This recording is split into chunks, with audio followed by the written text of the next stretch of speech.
maintaining this entire realm within its consciousness, as it were, within its capacity to do so.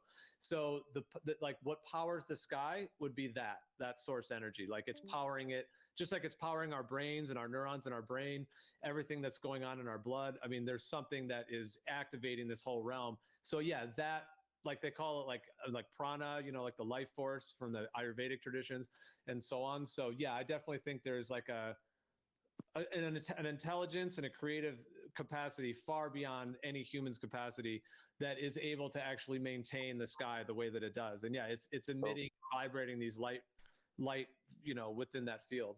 So with I love you. I love you.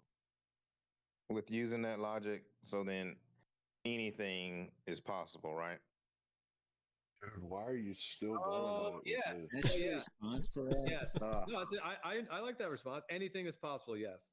But it seems to create like no, that response was loaded. He's being like sarcastic or something. Yeah. No, I'm not. I'm asking a legitimate question, because if it's powered by an all-knowing being or an all-controlling being that can power things like that, then anything is possible in this, using that logic. That's all. In either model, anything's those questions. So. Well, I hear what you're saying, and I mean, if I was just to take your question on good faith, assuming just perceiving it the best faith way possible, I would. Yo, what's up, Dazzle Basil? How you doing? I didn't use the word being, although that word could Welcome be used, in. but I'm not really. I don't think anybody else is. I'm on super late, but anything like that. I'm just talking about. I mean, the thing is, I didn't actually see any Aurora Borealis tonight, unfortunately. But I ended up getting into a flat Earth debate thing here. So yeah, long time no see. For sure. So I was gonna do Drunk Debunk tonight, but that's gonna get moved to next week, next Friday. The 9/11 topic I was gonna do. But tonight I figured I'd do some form of debunking. So all of those are lining up precisely here we are. With the events and the characteristics let's get some lights going on here. Like the weather of this realm, as it were, like the events and the energies that are activated are perfectly synced with the. Like this Geo guy is a moron, dude. Quote unquote orbits, as it were, they're retrograde. So I'm just saying, like the idea of a higher intelligence, you know, already being behind all this, to me is something. Yeah, what's up? What's up, Andy? Excuse me. Wait, did I miss a message from you? All right, hold on. I gotta. To be able to, like, not only is it making the lights up there that we see, but it's like literally syncing them up with humans on Earth in like an incredibly intricate way. That seems to have like a high level of even like care and love and intelligence, and it's like a part of nature. All right, there we go. But while we're looking at Discord, this is a flat Earth debate. It's like a nature that I am in right now. Of this whole realm, the way the sky. So I'm hoping. Saying, like, for me, the idea. Of I kind of went off on this guy because he was like talking some mad garbage, and he this Geo guy. I really wish I was recording it. Yeah, it's great.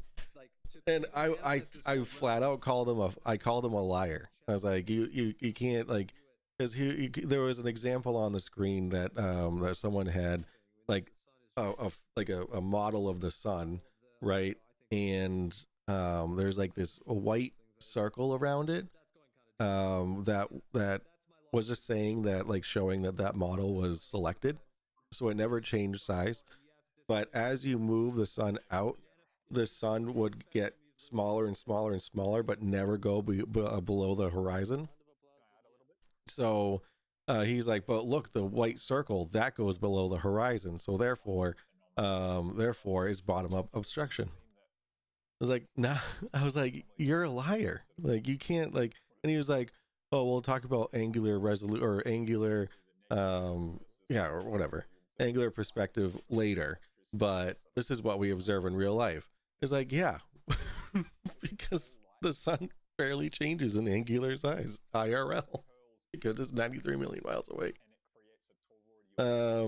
It's not even a debate. You might as well argue with your grill, because fuck that grill, it burned your burgers.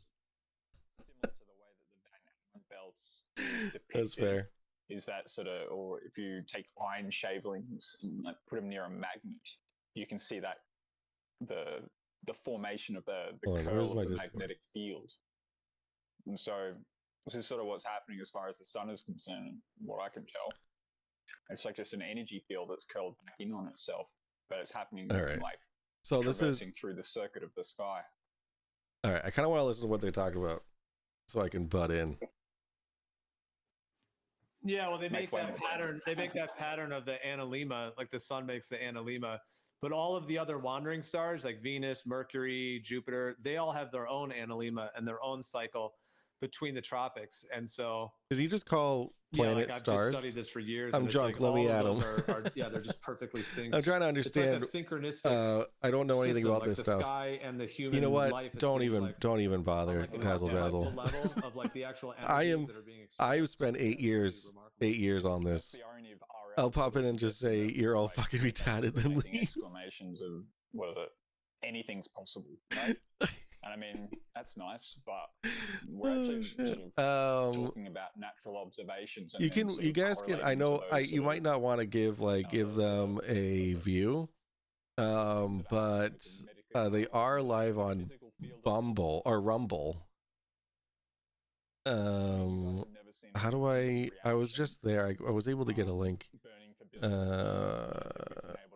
Current live streams. So this is, if you guys want to go watch me call him a liar, is about 4 hours in to this stream. I jumped in, and then I was like, oh shit, something's happening.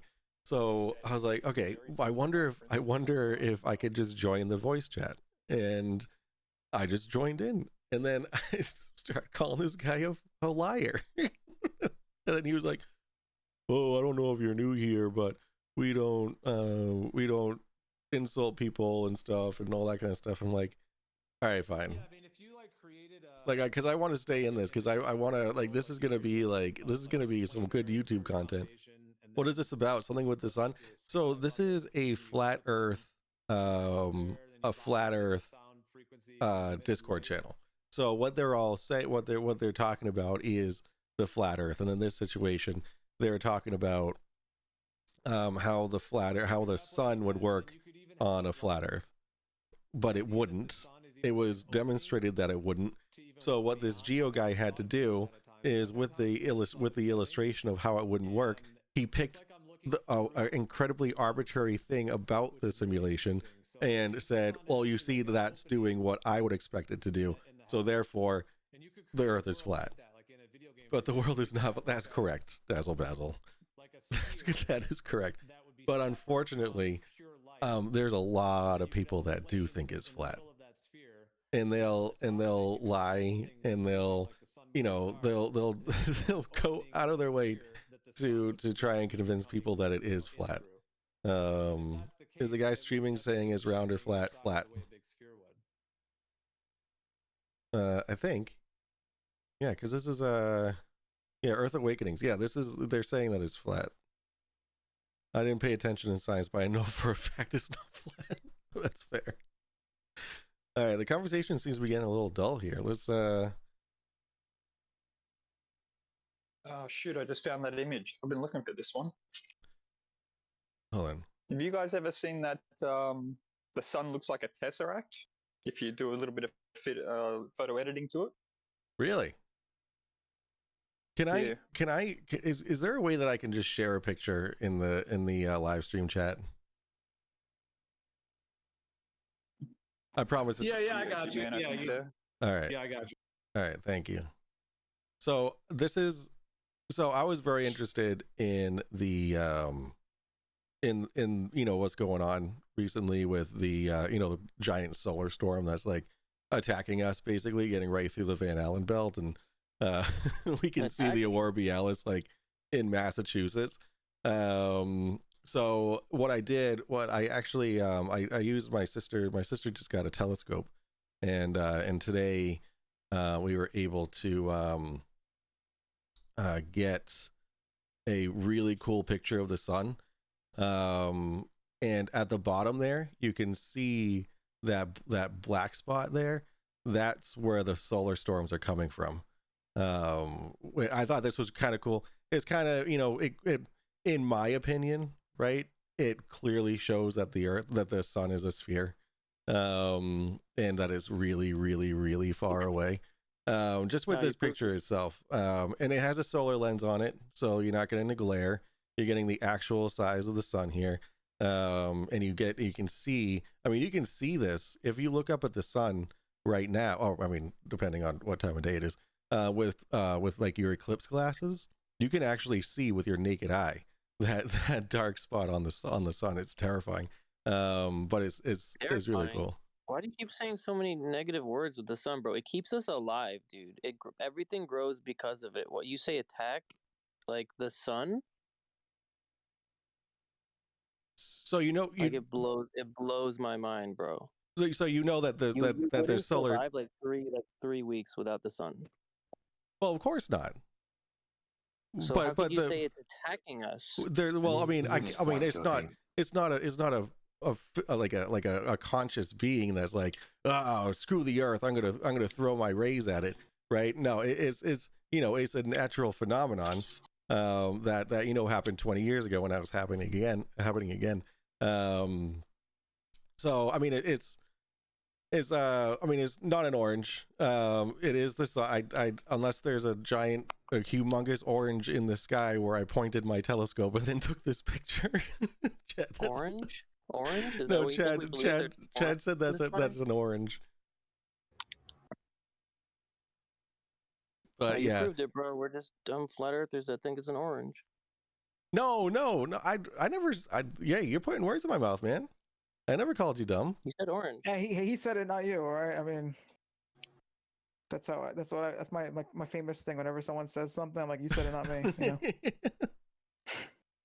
know? Yeah, but I don't mean to be negative on the sun, but you know, with the solar storms, I mean, it's there's not much to protect us from this storm. Like the Van Allen belts protect us, our magnetosphere protects us, but you know, that's how we're seeing the northern lights, you know, so far down. Hide in your bunker from the sun.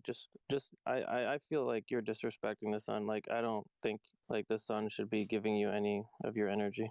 Just go hide from it. Are you kidding? Are you joking? So, probably not, but he'll do that, you know. All right, because I'm a really bad detector of sarcasm, so. That's right, bro. Just to let you know, though, like, so you think the Van Allen belt protects us from the sun, right? From solar radiation, yeah. Oh, do you think that then sort of suggests that there's a physical barrier, or there's something that may be difficult to actually traverse through? I mean, it's not a physical barrier. It's you know, it's just so, I actually did a whole presentation on the Van Allen belts, and I it's all drawn a blank right now. But if I could actually show a slide, I have a little slide of all this stuff, if you don't mind. I don't mind personally, but yeah, if you want to, I'll defer to Geo. Did you want to share your screen or just post an image? I'll just post an image. I gotta find it real quick. Give me a sec. It's getting on my nerves. Well, just let me know. I can give you the screen share role, but the thing is sometimes people's cameras pop on by mistake. So like if you have it, you just have to know that, you know, whatever you pop on can go on the live stream. Oh yeah, no, I mean that's one of the reasons why I'm live streaming too, so it's fine. All right, let's see. Noah, you missed it. Our modder, he made like a whole model for us with his blender, and he proved that the sun sets. Yeah, Arma, that was awesome. Oh no, I was there. I was there for that. I was there for that, and it didn't prove that, but I mean, you can say that. Actually, let me just grab It showed a consistent angular size circular luminary, which is what we see, staying centered and moving parallel over a planar surface. And that white circle just showed that it was centered on that object. As the object moved away, it cut off from the bottom up. So it did show that. And there was no curvature. There's no curvature involved. Yeah, I mean, you can see that, but it to drop below the horizon in that model, if that's what you're wondering. Yeah, you don't expect that to drop below in that model. Okay, that's Blender. There's many factors that are involved in what we see in reality. That And it Blender doesn't is So- need. not. So if I could just Yeah, get 30 seconds, It doesn't need. It doesn't need to Yeah, hold drop on, below. Kofi. Hold on for a sec. Just let him go. Go ahead. yeah. So this is, if you just want to pop open that picture I just posted of the Van Allen belt.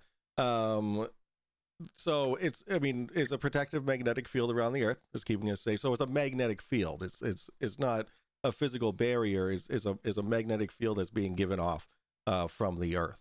You know, it does is a highly radioactive region that would expose anything that passes through it to high levels of radiation, right? So that's what your point was. Like anything going through it would be would you know, be damaged or anything like that. However, if you look at the next part there, this was actually on my moon landing debunking stream. So the next part was I explained how the astronauts were able to get through it. You know, the command module had a composite of materials sandwiched together that would protect them from the radiation. And they were expecting about 400 rads to the skin and 50 rads to blood forming organs. However, there was a maximum of exposure of 1.14 rads. So, you know, it was all about timing. You know, there's no solar storms. Yeah. And The astronaut.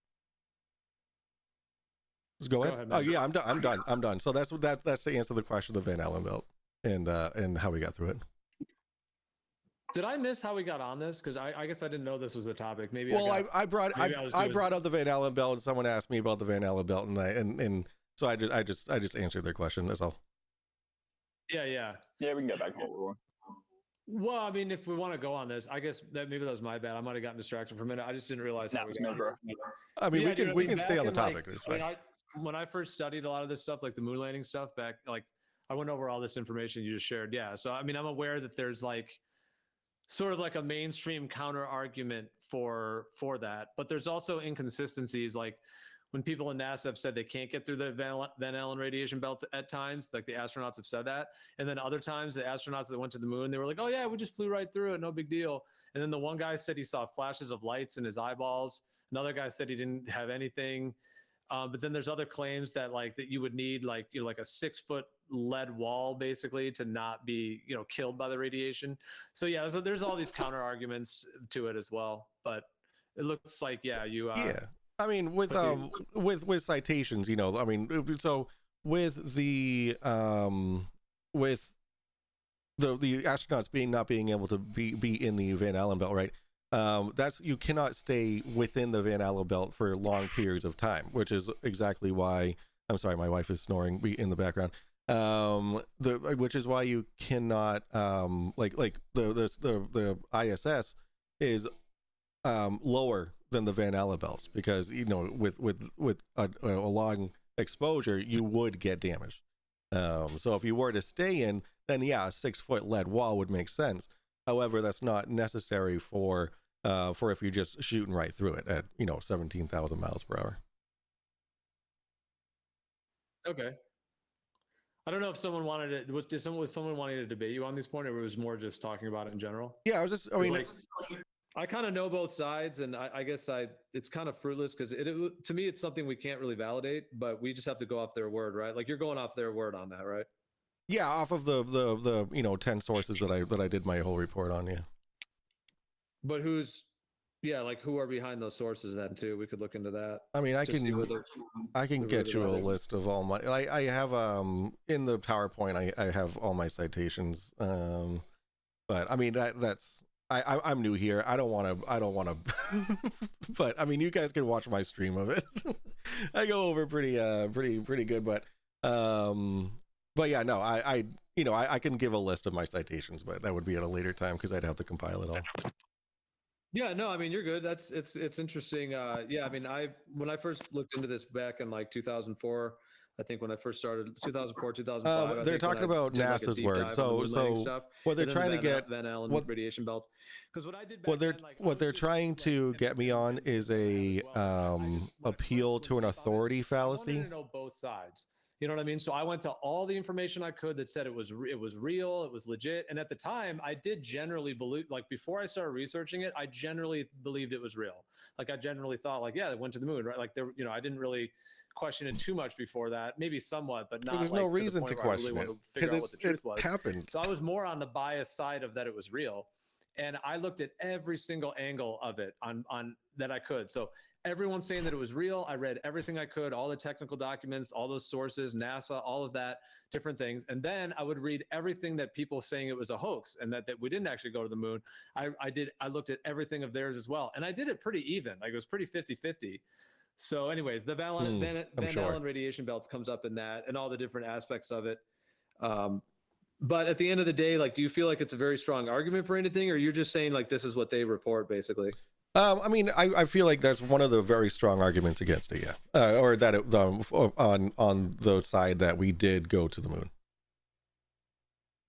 That the belts are there, or like, oh, or that what, the that they so okay. So I mean, it's been because I mean Van Allen, right, himself sent out these satellites that traveled throughout the Van Allen belts at different times. And spent quite a bit of time, in studying the Van Allen belts, which is, that's why it's named after, that guy. And there's 2 layers to the Van Allen belt, but sometimes there's 3 layers to the Van Allen belt. So it's a constantly changing magnetic field that the Earth is producing. Oh my gosh, she's snoring so loud. I'm so sorry. all right. That's all good. It's just a little bit in the background. You could try turning on that noise suppression. It's right next to the hang up button if you're on PC.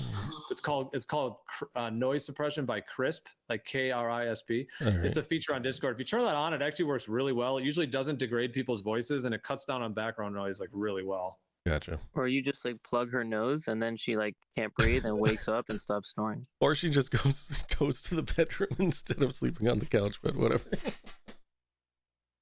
It's all good. It's all good. But so I mean, you're saying the claim that they claim that they're there and that it surrounds a globe, you think is compelling? You're saying? Yeah, I mean, I studied the what Van Allen did and how the tests were done, and there's actually quite a lot of information that you can look up on his experiments and whatnot. So if you just look into it, then you'll see what. Interesting that Do you think the Bible sort of points at a firmament as well. But go ahead, queue up. Well, do you think if they were like hoaxing this and like wanting us to believe this, do you think they would make a lot of put out a lot of information on this stuff or not? I mean, if it were fake, I mean, so what you're saying is that because there's a lot of information out about a topic, that means they're trying to fake it? No. You're just claiming there's a lot of information. I'm just saying like if they were faking it, they would put out a lot of information as well, right? Well, I mean, why would they put out information about something that they're faking? I don't understand. Yeah, so we believe it. Well, so wouldn't you want to believe facts? Yeah, I want to believe facts. Wouldn't you want to be taught facts instead of fiction? Yeah, I would love that, but they don't want to teach us facts. Yeah, They don't why? want to Okay, I How do you already know the discern question. I already difference know the between answer. Facts and propaganda. just Go ahead, Mike. How do I explain facts over propaganda? Because facts are empirical and can be proven, right? And propaganda is, not. So, How can Mike, you would you prove- say? Well, go ahead. Well, were we How still can on the you moon prove- landing, or are we shifting into? Well, go ahead. Go ahead, Q up. how can you prove anything that you're claiming right now? Anything. That's what I was anything going to you ask. said. Like, yeah, do you think there's anything you could prove about either the Earth being a globe or going to the moon or any of these things?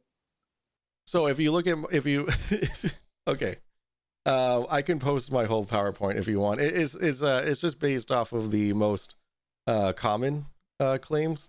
But yeah, I mean, if you want me to post I can post the video I have. I mean, I can put a link to the video. I put all the evidence there.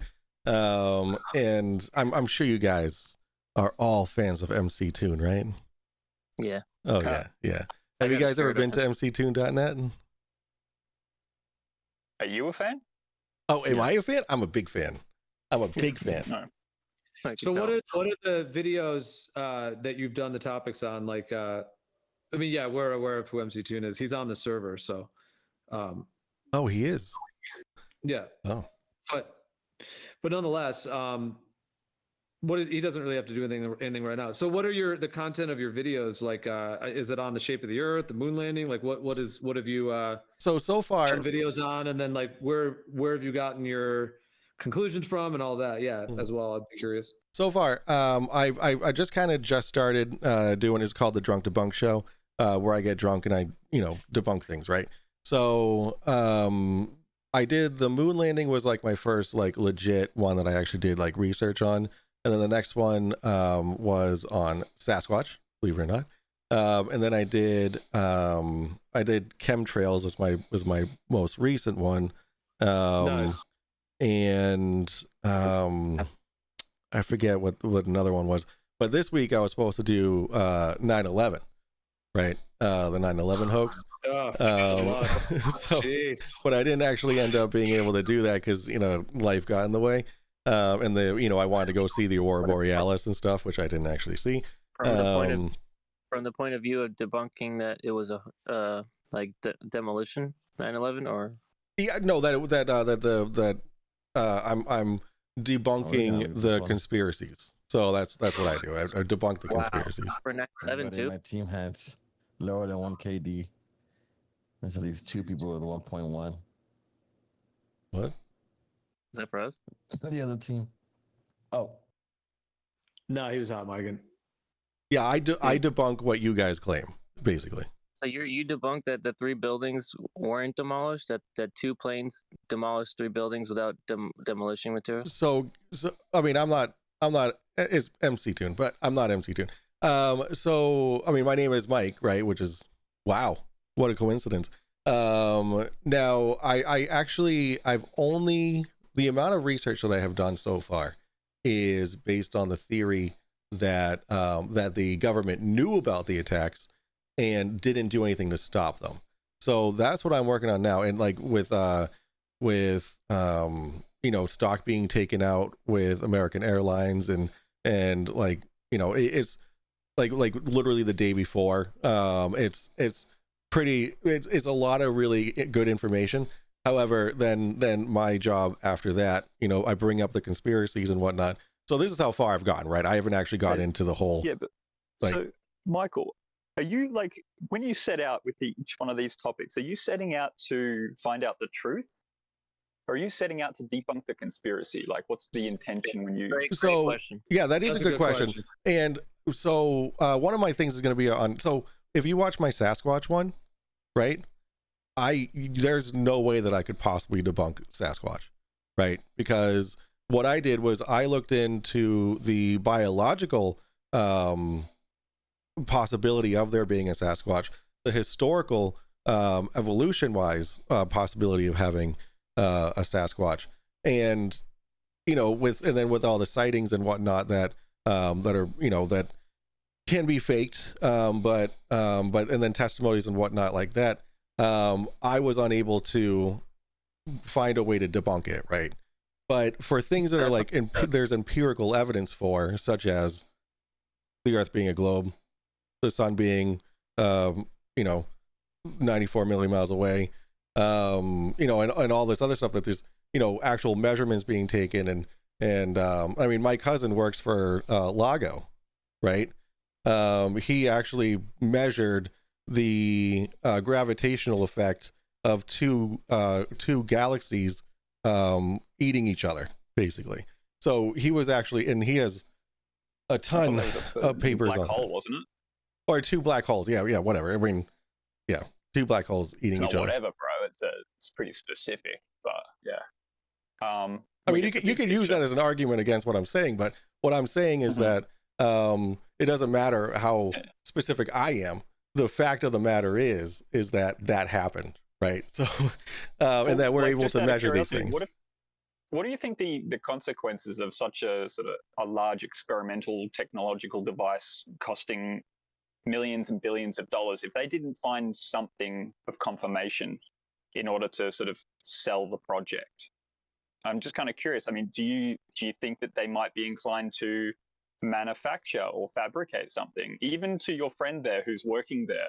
My cousin. I'm not suggesting that everyone's in on it. I'm suggesting that you only need 1 or 2 people in order to generate what appears to be a signal, and then have everyone else jump on the receiving end, like, oh, there's a signal, oh, and off they go, and they'll take that to the shops themselves. I mean, you can look at it like that. However, I understand what you're saying. So to Steelman, what you're saying is that because they were given such a large budget and a grant, that they were under the pressure to make their hypothesis unfalsified, correct? A lot of pressure. Yeah, lots of pressure. I listened to guys talk about this, and it was actually getting to the point where they weren't actually getting any results from that experimentation. And then all of a sudden, in the last year or 2 of funding, they managed to pop one out. Seemed a little bit curious in timing, if you ask me. So if it was the ending of the so what came first, right? The results or the end of the funding? Well, the results did, yeah. So what you're saying is that they got the results that they were spending all this money for, and then they were like, okay, well, we got the results, now we can end the funding, right? Well, no, they get more funding because they produce results, and now they can go off and do something else, like tweak the experiment and build a bigger one, and then claim bigger black holes. They're bashing into other black holes somewhere off in the far distance of a place that you can't see, can't go, never will. So, okay, I mean, that's what you would possibly do if you were in that situation. However, if they had already gotten the results that they proven their hypothesis, right? So to answer your first question, right? Now, they didn't just say, hey, we're going to spend all this money on this hypothesis that you have, with absolutely no idea of what we're actually doing, right? It was based off of proven hypothesis over and over and over again for centuries, and then they were like, hey, we have observed these 2 black holes that are in the sky. Let's build this observatory to be able to watch them and then gauge their gravitational forces, right? So that's great. Are you almost done? I have a question. Yeah, go ahead. Well, I do too. So are you guys finished with that interchange? Or yeah, please jump in, guys. Yeah, keep it flowing. Quickly, if we want to take it this way, I think this is a good idea, because we're just jumping around with a lot of random things, not going in deep in anything. Can you get if we could, can we talk about what you think is something that you could prove is proof? Is there anything with the your model of outer space and the globe which you have yourself proven to yourself, without just researching and all this stuff, all this information makes sense? Is there anything that you have proven to yourself with some type of measuring instrument?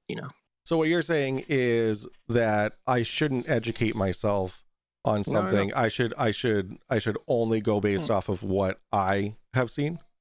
No, I was just wondering if we could jump into something that you, for yourself, because you said before, you were I took a picture and it kind of proves that the sun is where it is and how big it is. And I was just wondering if there was something else besides the picture that makes you believe this stuff that you believe. Yeah, all the other pictures that I've taken with my telescope. I have a few other ones. I'd have to grab them, but of distant galaxies, it's pretty. I mean, and then also when you look up at the sky, and then you see the stars moving in the sky. There we go. That's yeah. But to answer your question. Do you think our model doesn't have stars or the sun and stuff? No. I completely understand the lack of a model that the flat Earth is, right? I mean, is it the Gleason map, right? Is it what actual model do you guys use? I shouldn't have said model. Do you not think we think stars? Well, hold on, hold on. These are a lot of different topics. I mean, you're the one saying there's no model. I would say there's hundreds of models, if not thousands. There's all kinds of things that are modeled, because when you model the entire realm that we live in, you generally do it in portions. There's the sky, and you know what I mean? There's different portions of it. Even the heliocentric globe, quote unquote, model, it's not just a model that you could just hand to me, on a plate, as it were, a silver platter or whatever. I'm just saying, you can't just hand me a model, even of the globe. The globe model is a combination of multiple things. For example, it's like the WGS-84, which is the National Geospatial Intelligence Agency. They're the ones who published the coordinate system for the globe, and so the model is part and parcel. It's a bunch of different aspects that are kind of conglomerated to give an overall idea. So in terms of a stationary planar geocentric Earth, yes, there's hundreds, if not thousands, of them that have been, shown throughout the eons of humanity. So you don't find a problem with that? So to this day is 2024, right? And you still don't have one singular working model of the flat Earth.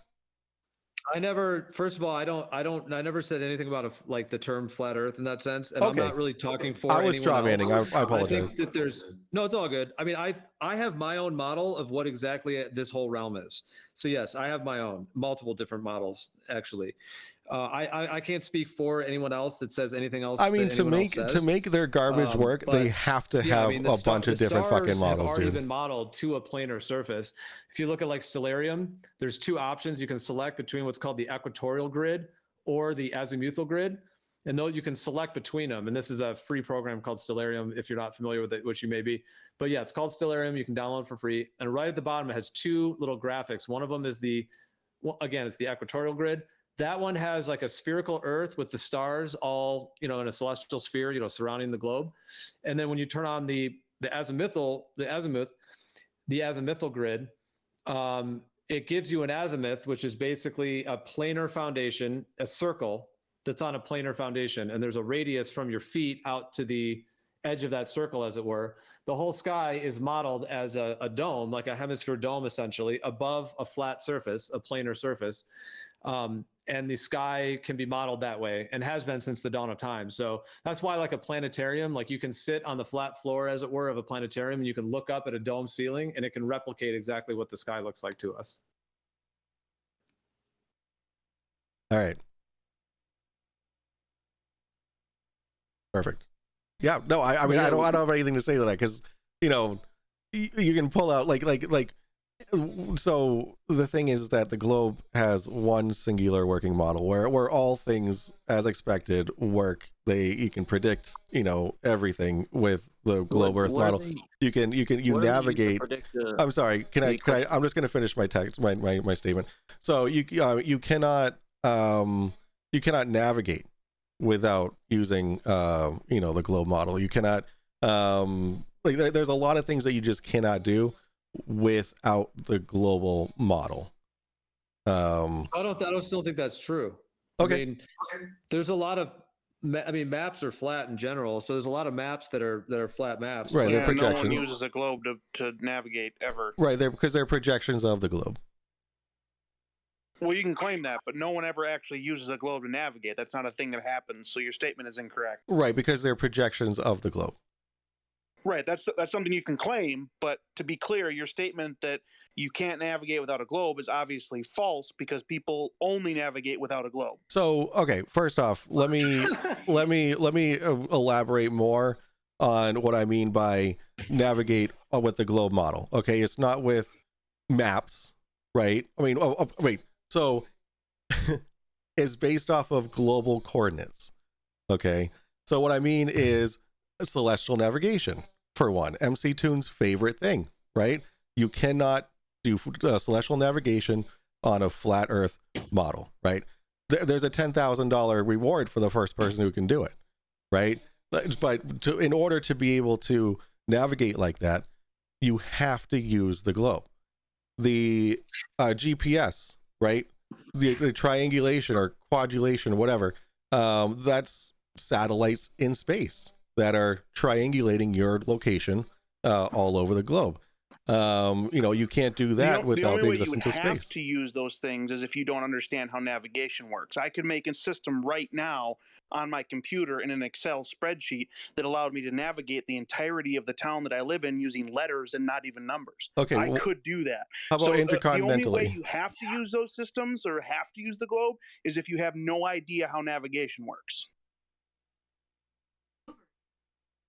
Sorry, Google heard me. I don't know why Google's talking to me. Well, I hear what he's saying. I mean, there is so it is kind of complicated. I mean, this is now another topic. It's all right that we've kind of shifted through a few, but if we want to go on this, I mean, we could get into this topic, and I have like, for example, I mean, MC Tune's little $10,000 thing is actually, it's like a trick question in a way. It's like NA is the answer to his thing, like non-applicable. The reason is this. We are given a globe model, as it were, just like you're saying, with the coordinate systems. And yes, that is linked to the GPS systems and et cetera. So I agree with you, that's the case. There's also the WGS-84, which is the coordinate system that is published by the National Geospatial Intelligence Agency, which is basically like very similar. They're like a sister agency to the FBI and the CIA. They're the ones that release the WGS-84. So basically, if you believe in the globe model, you believe in essentially what the CIA is telling you, because the National Geospatial Intelligence Agency is a United States intelligence agency connected, it's in the same family as the CIA and the FBI. They're the ones that release the WGS-84. And then the GPS system is claimed to work on that as well. The thing is, with the McToon thing as well, just to comment on that, if somebody is asking to get a fix on a planar Earth type of coordinate system, that person would have to have a map of that whole Earth, a planar Earth, as it were. Meaning, in order to get that, they would first have to go out and actually build a map, because when they get the fix, quote unquote, they're going to be giving a location. So that location is basically some soil somewhere, some dirt, you know what I mean? It's some amount of dirt and rock and soil. Well, no right? shit, because Where there is isn't a that fucking position map. in quote unquote 3D space, as it were. And that's different if it's on a globe than on a planar surface. So what I'm saying is that in order to do that, you would have to already have that planar map, to be able to say, oh, okay, from this, location of the sky, that GP or that fix that you're trying to get is going to be in that position. And when you say that position, it's like you're pointing to, what are you pointing to? A coordinate system? Is it, A5, D6, like what are we talking about here? Like, what is the actual coordinate system? And so that's the difference. The thing that the globe, Well, it's definitely not is given Battleship. to us as quote unquote civilians, in this world today, along with our social security number and whatever else, we're given the globe. And so they've already done what they've done with it in terms of the back end calculations. And unless you're going out there personally and validating the sphericity of the Earth, all you or MC Toon has to go off is just what you're given. And you haven't actually validated that other than just fitting it into the model that they give us.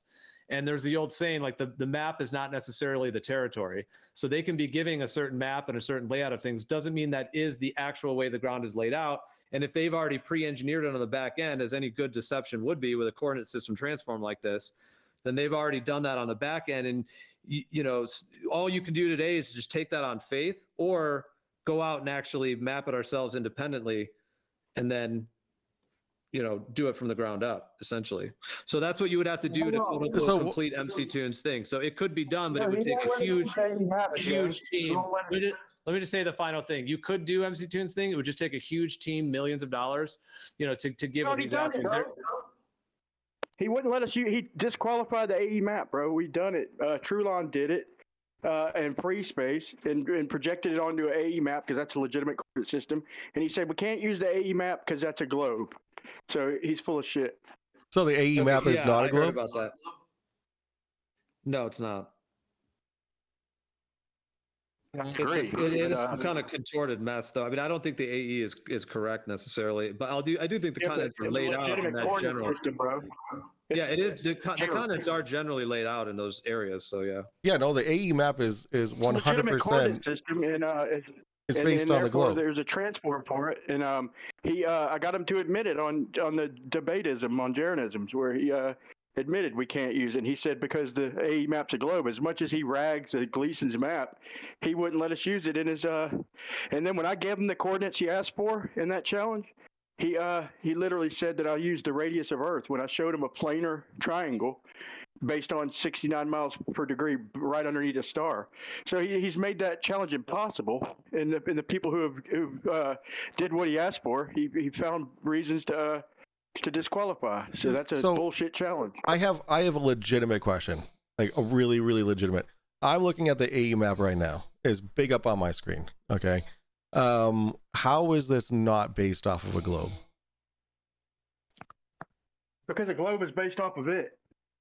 So what How you're could you make saying a is that globe without AE map? the only way that you can map something out is if it's in the exact same shape as what you're talking about. There's no other way to map something out. How could you make a globe without a Gleason map? You know. You want to explain that? That question doesn't make any sense. Well, Because the Gleason map, How would you have modeled a globe without a map? What? So I don't understand that question. So let me. Okay. So what I'm gonna have. I want you. Let him respond, Brian. Hold on. What I want you to do is imagine this. Okay. So I brought up that the maps that we use, like the big atlas, right? That's a projection. So the way that is made, right? They imagine like a big ring of a paper, right? So a big ring of paper, and what they do is they put the globe, with the land masses, lit up from the inside down into the center of this big ring, okay, which then what? Projects the land masses onto a flat piece of paper. Okay, so that's what a projection map is. So it's literally. But listen, bro, the AE maps have been around way longer than a globe. Even Alberuni's map was way before a globe. Right? Yeah, but this is based off of a globe. Like you can clearly see that all the continents, all the land masses, except for maybe Australia and Antarctica, is completely distorted and stretched out. Like you can clearly see that. Yeah, because there's a scale. There's a scale, bro. It's 69 miles per degree. So Antarctica winds up being the same width as North America, if you know how to use it the way Gleason made it. But here's the thing. We're not talking about the Gleason map. We're talking about the AE map. Hold on, bro. Let me finish. You asked for models. Like we can model the Gleason map as a perfect clock. So wherever you're at on Earth, the sun is high noon, and that explains the time zone. That models the time zones. Show me your globe model that models the time itself, bro, and the time zones and everything. How could that work on a globe? Show me your model of that. Show me a clock over the face of your globe, please, with numbers on it. Let's stay on one topic at a time, but I mean that could be a slightly separate one. So I mean what you were asking me to put a clock on the Earth? Is that what you're trying to ask me? You're talking about models, bro. So when we model the winds, when we model the sun and the heat, the temperature, when we model everything, it works out so much better on a flat Earth than it does on a globe, bro. You're challenging models, bro. You obviously haven't looked into this. You just I have spent 8 years, bro, which is cool. Listen, I was told research flat Earth 8 years ago, and guess what I've been doing? Researching flat Earth for 8 years. I know. Yeah, you didn't even know about the models, though, bro. You didn't what know are you about talking the models about? with the winds, the temperature, the magnetic. Brian, let him respond to you, man. Yeah, let's let him respond. Okay, you've been. See, I wanted to ask a question related to this before, but go ahead. Yeah, what you're gonna say. So what I wanted to do was just bring up the image for my chat, right? So to show them what the AE map. Now I have to bring up the Gleason map. Look at what I just posted in chat. Is this? Have you seen this? If you haven't seen it, you'll get a chuckle out of it. What I just posted in live stream one text. I tagged you. Yeah, it's the. Oh, I was looking at a very different map, but yeah, I was looking at the AE map from looking at the bottom of I shouldn't say bottom, from Antarctica. But this GIF is nice. I like that GIF. I mean, I was going to ask you before, which, I mean, there's a lot of directions this conversation could go, but I guess since it does tap back a little bit, when you were saying you quote unquote debunk conspiracy theories, so like, whatever one might define as a conspiracy theory, like that's kind of has its own connotation to it. Yeah. Nonetheless, if we're talking about the Earth not being a globe, then yeah, there's a group of people lying to us for sure. So how big that group is, who it is, how they've done it through the media and propaganda, that's a whole story. But yeah, like that is, if you want to call it a conspiracy, I mean, people are conspiring to lie to us about what the Earth is. And then, chemtrails and the moon landing and all these other things like we were talking about. Nonetheless, I guess what I was going to ask you before, and we could continue on any one of those topics too that we were on because there's a lot of stuff there. But I guess kind of link back to that, because then you were saying that you were told 8 years ago to quote unquote research flat Earth, and then so I guess my question for you, which is like linked into all this, is it's actually a question I had way before. So sorry that I'm going back to it. We can continue on those other topics too. Anyways, my question was like, when you look into quote unquote debunking the conspiracy, do you just go off like what, you know, if I were just to use the word mainstream, you know, do you go off what the mainstream claims? Like, for example, like the Warren report for the JFK assassination, the, you know, the 9/11 one, the NIST report, NIST, yeah, et cetera. Like these, you know, do you just go off that and then quote unquote debunk it from that information? Or kind of like Tarek was asking earlier, do you really go deep into researching all the evidence on both sides to try to actually, you know, get to the truth? I guess it links back to that. Like, do you just go off the quote unquote debunking info, or do you, and then if you do think you're getting to the truth, what are your mechanisms of doing that? And then that links back to what QOP was asking, like, what have you done other than just read things on the internet, without being rude or anything? I'm just saying, without, you know, other than reading things on the internet, what have you done to validate any of these things that you're debunking, basically? So what the topics that I've picked previously were, you know, things that didn't really require that kind of, you know, because I mean, with the moon landing, like, I mean, that's easy, right? That's easy to prove that it actually happened. With wow. Yeah, I mean, it is. So, I mean, with the overwhelming amount of evidence, the 35,000 pictures that were taken on a Hasselblad camera, Moon rocks? And the moon rocks, yeah, moon rocks, bro. yeah, check it out. I actually watched some documentaries on our space travel and like and going to Mars and stuff. That super freaking cool. You're familiar with the story where they basically showed up to be fake when they were tested? I think it was the Denmark government.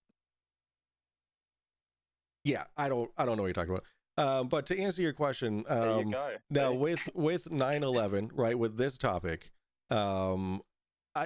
it's there have been points, right, in my research that I was built like, oh shit, no way, dude, right? And then like you look at both sides and they both kind of make sense.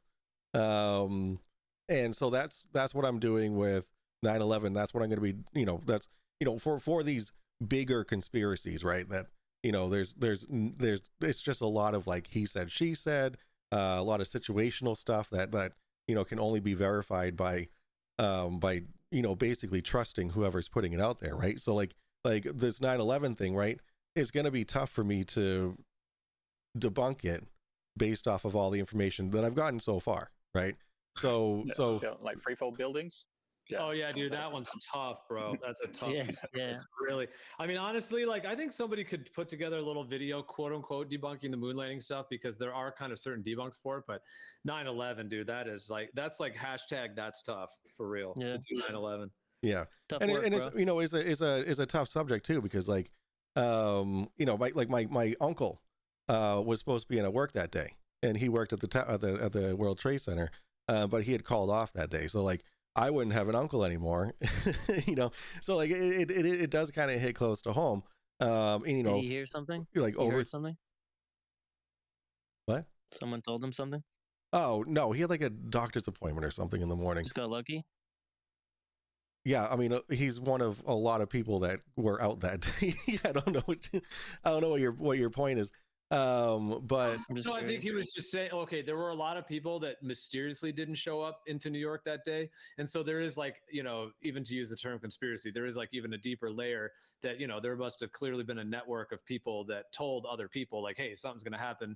So I think he was just like jokingly saying like, did your dad get word on, Uncle. you know, uncle. Yeah. Did someone, did he have some connections to someone who would tell him that, or was it just that it just happenstance that he just didn't go in that day? So Because of, get this. a doctor's appointment or whatever. Yeah. One of the conspiracies, right, was apparently there were no Jewish people in the building at the time.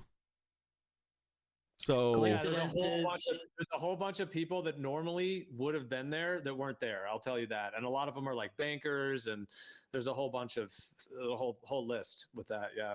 yeah, so I mean that's the research that I'm doing right now. Like it's really compelling for both sides. Like for Sasquatch, like to go out to answer your question. Yes, except for the moon landing, I was pretty biased on that one, but But you know, for the rest of what I'm going to be doing, instead of just being like anybody who believes in this conspiracy shit is a fucking retard, and I'm sorry, I don't know what the language rules here. I apologize. I'm going to be more open-minded because I am looking for an audience of both sides, so that to kind of spark conversation in my community. Don't think you're gonna get that. No, that's cool, dude. No, I think that's awesome. I think that's, yeah, I mean, I think you make a lot of good points. I mean, that phenomenon you're talking about where like both sides make sense, I think that's very well said and very honest because, yeah, I mean, when you look at some of these topics we're talking about, depending on what topic, there's deep lineages of information on both sides, as it were. And I know what you're saying, like just using one's logical mind, there are things that make sense on both sides. So it's like, okay, it could be that, but it could be that. So yeah, it is very interesting in that sense. Now, I do think it's, you know, it's like the truth is in the details, you know, for perhaps like on surface level, two things could look to be the same, but upon further inspection, actually one is true, one is not.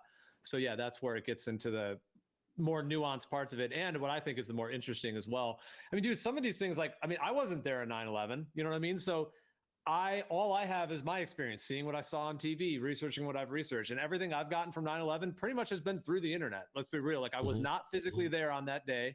I mean, I've heard testimonies from people who were and different things like that, but I'm just saying like it all has come through those channels. So, I mean, I admit that like I can't verify a lot of those things. However, I've researched it to such a depth that I have come to a series of conclusions to, you know, of the whole tapestry of what occurred, or at least potentially the most likely to be true. But still, I don't think anyone could even know all of what went on. But yeah, I do think I've come to conclusions. So it'd be interesting to discuss, like you were saying, how people could even, well, you know, you may have been exposed to different information than me, first of all, or anyone could say that. We could be exposed to different information, and we could have different ways of interpreting it.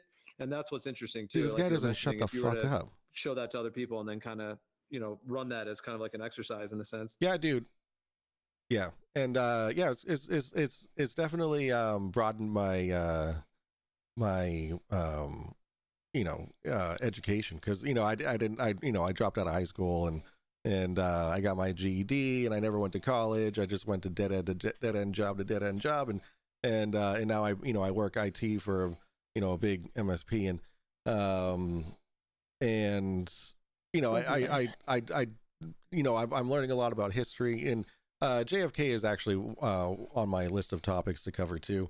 I'm not doing anything political or religious, just to kind of keep it, you know, not. Can we narrow the subject a little bit? Well, I mean, it's my show, so yeah, so I can, you know what? My soapbox is over. You guys can change the topic. Change the topic. No, you're good, dude. So if you do one on the shape of the earth, like, or if you look into that more, what I was going to ask, like, here's my question: with any of these that you're looking into, if you truly, well, okay, if you're debunking, does that mean that you already have taken basically like, because there is kind of like a quote unquote mainstream stance on all these topics we're talking about. I mean, there's like sort of the Wikipedia answer basically of whether something is real science or pseudoscience, etc.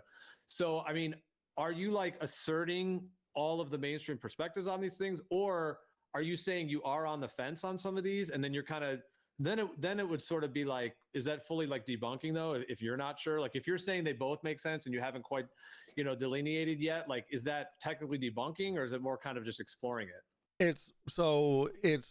I mean, what I have found that I've been doing is, because, you know, with when I came up with the Drunk Debunk show, I was saying, okay, I'm going to take all these conspiracy theories, because what I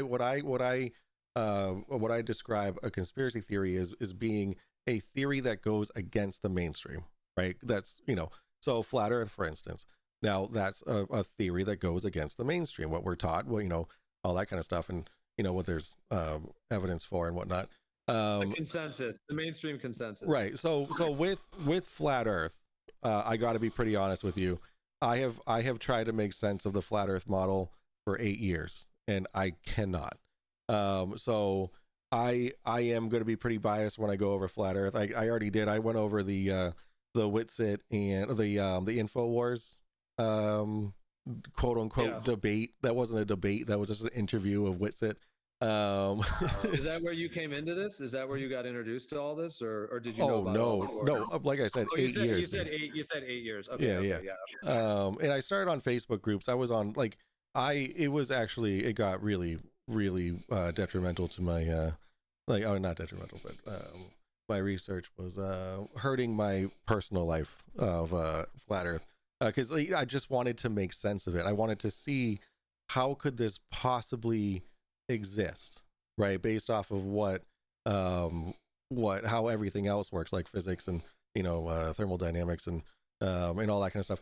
But I mean, it's whatever. So I am pretty biased on, when I am going to be going over flat Earth. It's the topics of, like 9/11, the JFK shooting, like all that kind of stuff that, you can't make a measurement of, right? I can't measure the planes that hit the buildings. I can't measure the distance between, like I can't measure who killed JFK, right? You can't measure that kind of stuff. So that's the kind of stuff that, to answer your question, I do have to resort to, what you can only expect to be credible sources online. And I try to stay away from Wikipedia as much as possible.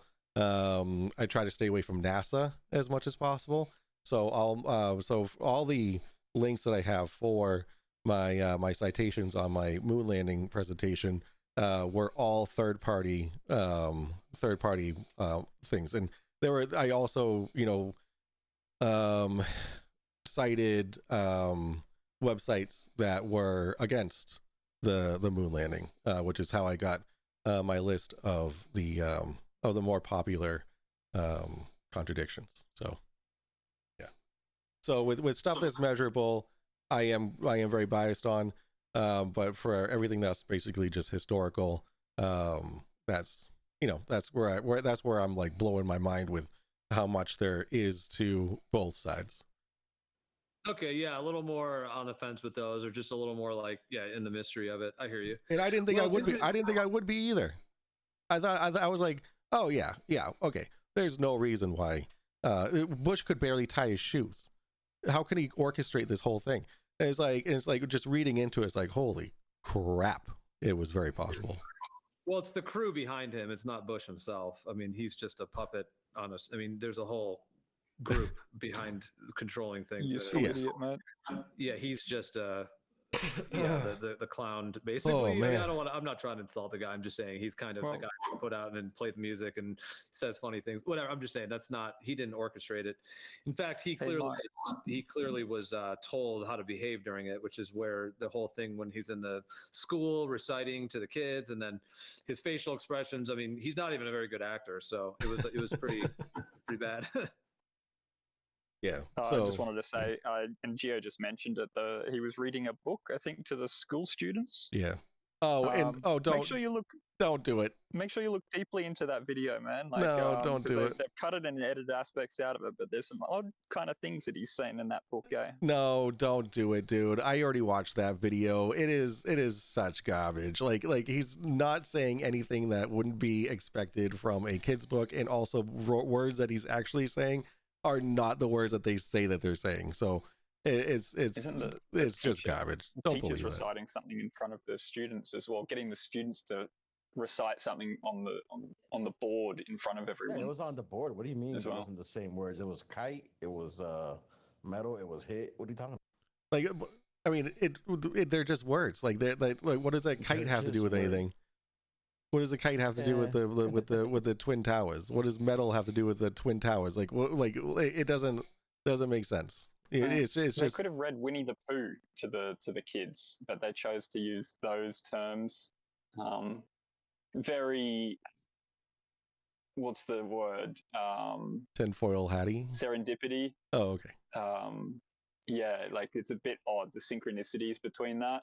Yeah, and that's what I'm looking into too. Is there are a lot of synchronicities, but but that particular piece of information that you just gave it doesn't mean anything. Man, like, look, you sound really well informed, and you speak very well. Thank you. I don't know if this is the right way to say this sort of thing, but I'm sorry that it sounds like you had a bit of a, like, you're having health troubles as a consequence of your sort of chosen recreational activity. And that's all up to you, man. But I just say, like, one aspect What of the it is fuck to does me that that if you mean? go in with the intention, and I think you've sort of articulated this at the beginning. If you set out with the intention, and I don't know, the world is a lot more about intention for me now that I've come across this information. If your intent when you set out is to debunk it, you're always just going to be constantly wearing those glasses, putting on that particular hat, and approaching the information with that in mind. And I guess that's up to you how you want to sort of interact with the world. But I mean, look, if you just find, if this is just shits and giggles for you, by all means, dude, go ahead. I can't tell you what to do, but I mean, if you want to get to the bottom of the truth, I think the intent. Did you even needs to say be there. anything? Like what? I don't understand health consequences. I don't know what that means. But yeah, no, you didn't actually say anything. And how do you know I was wearing glasses and a hat? Is debunking just like a bad term? Like that's like got a negative connotation to remove bunk? Wouldn't that be a good thing? If you're going in with the intention of debunking a conspiracy theory before you even like know what you're. Well, you're just getting rid of the bunk part. I mean, That's good, listen, right? listen. I just need an excuse to drink every Friday night. All right, it rhymed with drunk. Hey, I could be a critical drinker with you. Perfect. Come on my show sometime. I'm looking for people I'm looking for people specifically to interview, not debate on my show. I just want to make that very clear. I'm looking. If I ask for someone to interview, I'm not looking to debate. I do have a lot of questions to ask. You know, the top flirts. The top what? Flat earthers. My bad. What I was going to ask you with the shape of the earth thing. So you said you've been looking into it for 8 years. Now, I would say there's like two main categories of, well, there's even potentially three, I would say, of like, could we agree on this in terms of deciphering the shape of the earth? Number one would be whatever you can read on the internet, as it were, internet, books, TV, etc., like all of that. And then there's things you could do in the real world that would be like a second category, like your own observations, your own tests, measurements, etc. And then perhaps I was going to say a third one could be the spiritual as well, or even metaphysical, intuitive, spiritual. But we'll leave all that kind of maybe like not for the focus right now. So, you know, whatever you've come across, like as you've associated with the term flat Earth, etc. But essentially, you know, the Earth being stationary, having planar geometry. I'm assuming you're talking about, obviously, etc. And so I guess my question would be like, if you have come to your conclusion and you're saying that like of all these topics, that's the one you're really going to go hard on the debunking because you're so sure of that one. I guess my question is like, what do you think has drawn from whatever information you've taken in? And my one question is, has any of that been in the physical world, or has it all been on the internet? And then why have you been led to a different conclusion than someone else who has looked into it and come to the conclusion that it is indeed a stationary plane, and they've looked at a ton of information within the same realm of, but like I said, you may have been looking at different shit, but you know what I mean? Yeah. So what do you think on that? Okay. Now I go based off of what there's an overwhelming of evidence for, right? I noticed something, right? Like where, like, I don't feel the rotation of the earth. I don't feel the 15-degree rotation every hour. I don't feel our movement through the galaxy, through the solar system, but I understand why I don't, right? There's no reason for me to. So it's basically understanding the explanations for these things, like basic physics, and then not understanding them. Okay. Can I jump in yet? Hold on. There's a lot of shoulds with the flat earth argument. It should do this. It should be this. It should do that. Right? There's no shoulds on the global model. It's all, it does do this, and this is how we measure it. Well, I have a question. Like, if they let's say they're lying to us about all these things that you believe, if they were doing that, wouldn't it be like a great tactic to say that you wouldn't notice any of those things that they're claiming? So Good question. I mean, sure, that's great. That's a fantastic question. But what I want to know is why everyone would be taught one thing if it's not the right thing. That's another good question. We're going somewhere. I think we're gonna do great here. Yeah, well, that's you're getting into like why would they lie about the Earth, basically? Right. Question. Right. Yeah. All right, but do you want to first figure out if they're lying, or do you want to figure out why they're lying? Which So one's more okay, let me. I already know the answer. Okay, I already know what the flat Earth answer is, and it's because they're. I mean, the Witsit answer is because they're trying to hide God, right? They're trying to hide the Creator, and for whatever reason, like there's more. I'm Catholic. I was born and raised Catholic. You might say I was indoctrinated into it, right?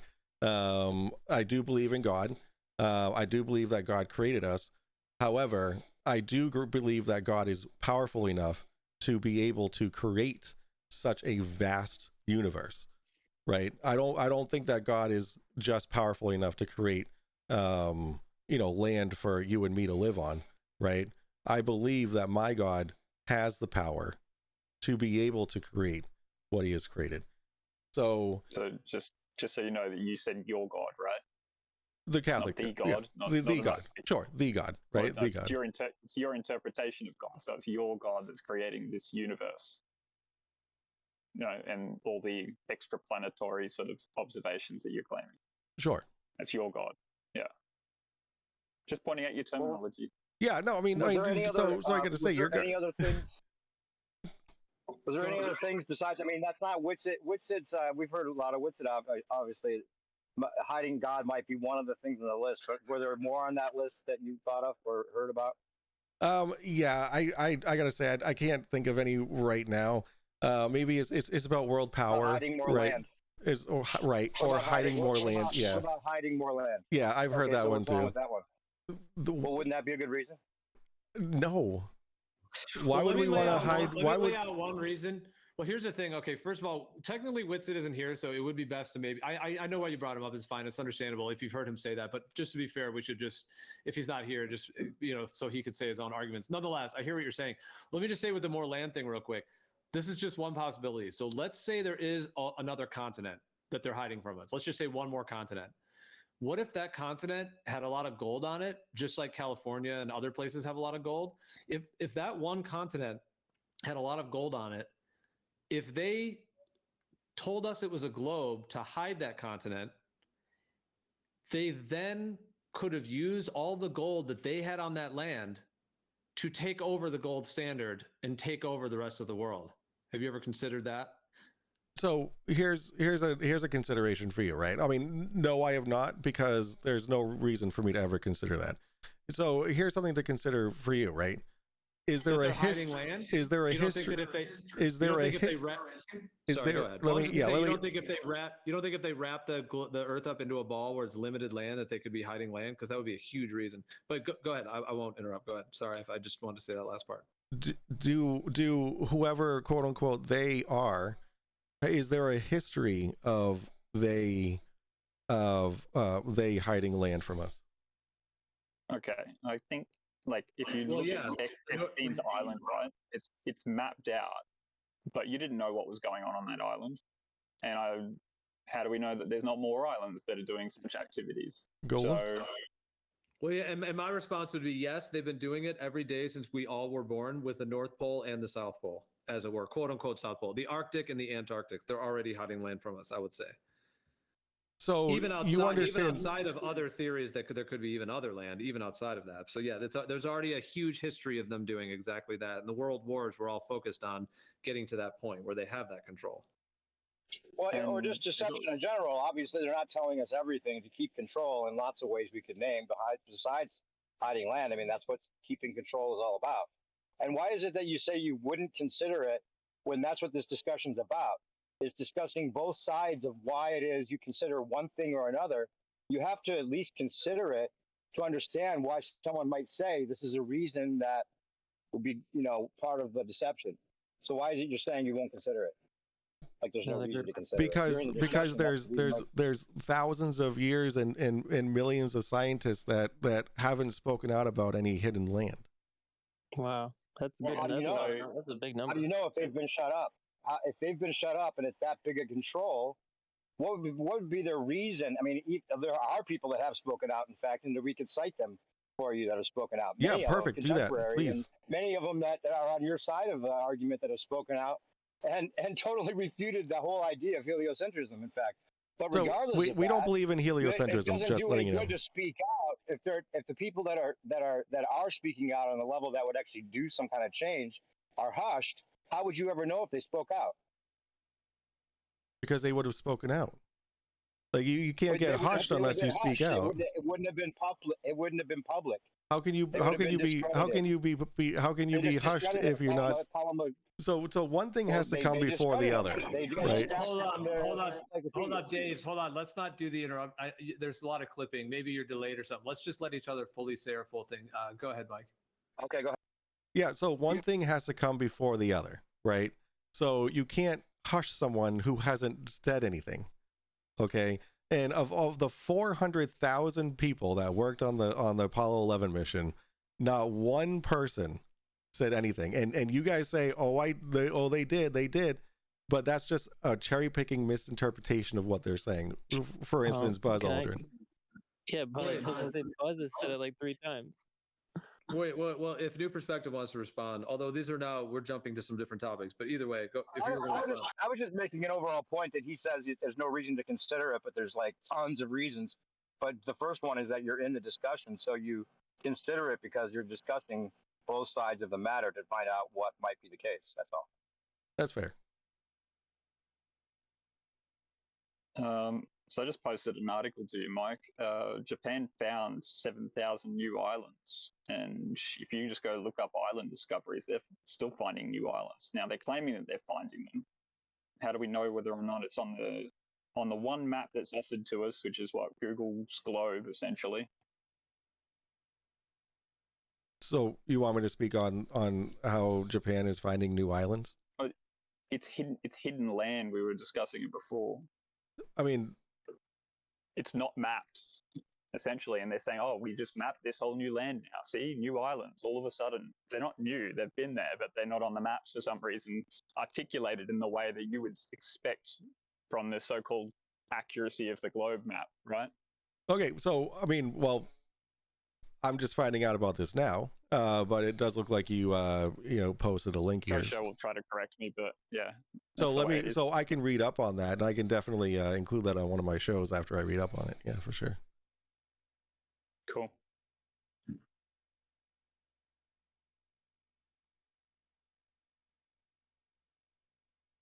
Because I mean, I can understand. I can get behind you on that. Like, I mean, we have satellites in space that are constantly taking pictures of the Earth, and that's that's how Google Maps works, right? For them to not see these 7,000 islands, obviously I'll have to look into that and figure out why. Yeah, and on a couple more things for like why they would lie to us and tell us we're on a globe. So, I mean, the globe is pretty scary and chaotic. Like even before you, I think it was you, right? You were saying that the sun is like attacking us. So you actually think the sun is attacking us. You think like the scientists are keeping us safe from asteroids. Maybe they might even keep us safe from space aliens. There's all kinds of things where you require scientists and the government to keep you safe from something that they completely made up, which you believe is true. So you're saying, like, why would they lie about these things? I wouldn't trust. The best way to control people is to make them like really scared and like weak, and also think they need you. It's like Stockholm syndrome, but worse. So that's just. I mean, what you're saying is that real life is scary, right?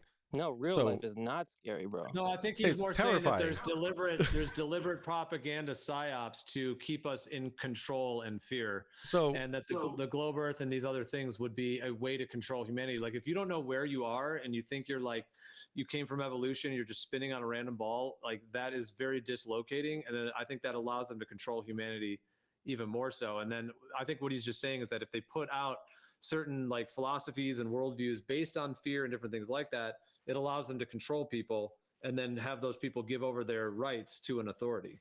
So really quick, now since you don't believe that, I mean, since you think that it's all just a fear tactic and we're actually all just perfectly safe and on the earth, For the most part. yeah. So if it were the case, right, that that we were on a globe, subject to, so first off, I don't expect scientists to keep me safe from asteroids. The Earth's atmosphere does that for us. Okay, so I just want to make that very clear. But do you trust that Space Force would blow up an asteroid if it was going to come? And would you hope that NASA and No, Space Force? This isn't a would- freaking movie, dude. This isn't Armageddon. I don't see, what is his freaking name? Whatever. Going up on a spaceship and drilling a nuke into an asteroid. No, I'm sorry. But you know, I wouldn't trust my, let's say my boss, right? My boss. He's a CEO. Okay. I wouldn't trust him to work on my car. Okay. So what I would trust a mechanic to work on my car. Okay. Because they have studied how to fix a car. Okay. Now I would trust a scientist who's dedicated his entire life, his or her entire life, to the field that they are studying, right? To then give me the information necessary, right? Yeah, Just like I would take exactly. my car to get fixed, right? I would trust the No. mechanic to tell me what's wrong with my car. So we live in a society where everybody has their strengths, everybody has their place, and like it's to me, in my opinion, is preposterous to say that you can't trust those people because they have too much power. That's Well, preposterous. here's to what me. I would say. If I could jump in, here's what I would say in response to that, because we actually use that analogy a lot. I actually use it a lot, like the car mechanic. Here's the thing. I do trust the car mechanic to the best of my capacity. I mean, I know that they could, do something false or charge me for something, overcharge or whatever. But when I take my car to the mechanic, the dealership, I generally do trust that those mechanics at that dealership are going to do the maintenance, they're going to do it right, and all the rest of it. So yes, like that, I do trust them. And I trust a lot of, I'm driving a car, I trust other people, they're not going to hit me, things like this. So I agree with you. And in a lot of categories in life, I think we can trust those things and be pretty good off in terms of, certain things that are legitimate. Like, I trust the people building airplanes, and I get on commercial airlines and fly places, things like this. So I do think there is a realistic level of trust in certain industries.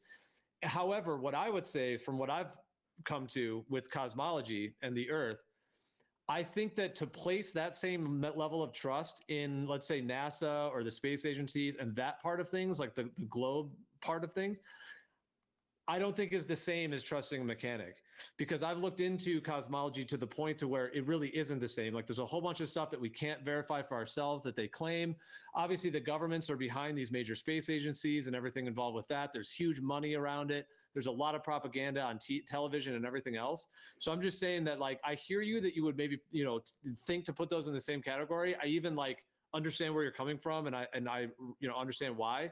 Because I think a lot of us did that as well. Like before we started to have a different viewpoint, we just thought, yeah, NASA's legit. The World Health Organization is legit. We might have thought, well, those things could be a little corrupt in there, but overall they've got to be legit, right? They're not going to be, the World Health Organization keeping us safe from disease, quote unquote, the CDC, whatever. It's all kind of interconnected. And a lot of people have a lot of less trust in those too. But I'm just saying, like back in the 90s growing up, it's like, yeah, the United Nations, your government, all that stuff. But I guess I'm just trying to say that with cosmology, I think it's a different deal. And I don't think it's the same. I don't think it warrants the same level. And for sake of not being more long-winded, I'll just pass the mic. But there's a lot more I could say on that. And there's a lot of reasons why I think that's the case. And so I'm just saying, to give the same, like, oh, well, the other professionals seem to be doing legit things, this NASA outer space globe thing must also be the case. I think if one were to do that, it would be opening the doors to being deceived without being more critical of this particular category. Yeah, and I can respect that, right? Now, you know, a car is not the Earth, right? A car is not all of the universe, right? So I get what you're saying there. However, shit, I had it in my head. God damn it. Hold on. I had a perfect thing to say. Oh, right. But I mean, you can't just narrow it down to NASA, right? NASA's not the only space station or space, exactly, space agency. That's true. There's you know, a lot of space agencies throughout the entire world that are all going for the same goal. So basically what you're saying is that I'm sorry, I'm going to finish and then you can go. So what you're basically saying is that all these scientists for all these space agencies, they're all untrustworthy and lying to us. No, not the scientists. The people at the top of all these space agencies and corporations and things. That's all it's needed.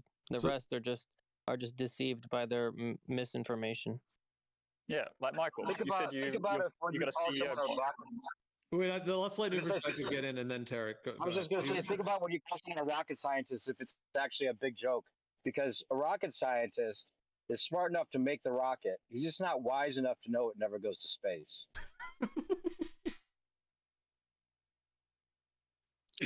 Sorry, I thought I was muted. My bad. No, you're good. I mean, I think Tarek was trying to get in, but yeah, I would say that there's only a limited portion of like the whole NASA operation that actually knows what's going on. Most of the civilians, pretty much probably more than 90-something% of them, all just believe it, and they're making equipment, and compartmentalization comes in. When everything's compartmentalized, they're actually just doing what they're doing, like in their field of engineering. They don't then they pass it off to another department and pass it off to another department. And then you got like the news media and the propaganda as well. So it's not that everyone knows at all. In fact, most of the civilians don't know. And it's purposely done that way to keep the deception real. That most of the people, civilians, they think they're sending stuff to space, kind of like he said, but they're not wise enough to know it's not actually happening. Okay. I mean, there's no point in arguing with the hand wave, right? So like so these people are dedicating their lives, right? They're not blindly following what they're being taught. Like unless one of you has actually gone through the process of the vigorous like studying and all the things that they go through to learn physics and geometry and all the things necessary to become a rocket engineer or anything like that, like unless one of you has gone through that entire process, you cannot say that they don't know what they're talking about. But do you think that these people are sacrificing their lives for this higher order principle? Is that like seems to be the construct that you're conveying? It was very difficult for my cousin to go through it all. Yeah, he oh dude, yeah, like yeah. So he got his master's in physics. He went to school he went to postgraduate stuff. He was in school for 12 years to get into LIGO. It was, you know, he's a very smart dude. And you know, he studied what he studied, and those things wouldn't have been able to be seen, observed, or measured without that being taught to them. Yeah. And without space being real. Within that framing, dude, like within that framing, right? That guy, your friend, still needs a plumber, right? Needs his toilet to flush. Yeah. This sort of, I mean, he's gone and done his 12-year study for him. I have a little bit of trouble with this idea that sort of people are sort of sacrificing themselves to these sort of societal values of higher, like. Let me change sacrifice to devoting. Regardless of sacrifice. Yeah, I mean, but here's what I would say. Here's what I would say though. Like the following scenario is very possible. For example, somebody could be a totally normal civilian, meaning they're not part of any secret societies, they're not Illuminati, they're just a normal person. They grow up, Maybe they're totally sold on the space story, the TV, everything else, right? And the globe and everything else. They believe it's a globe. And then they could go into a field of engineering that, you know, is even to the point where they're working for NASA. They're hired as an engineer. They go to an office every day. There's paperwork, there's actual engineering going on. They're designing things. They're using graphic models to design thrust patterns, and all that can be real, can be happening.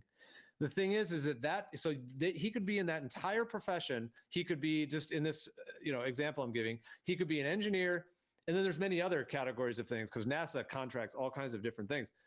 However, there is, like, just to try to simplify it, there's a dividing line between what happens on Earth and what they claim happens in space.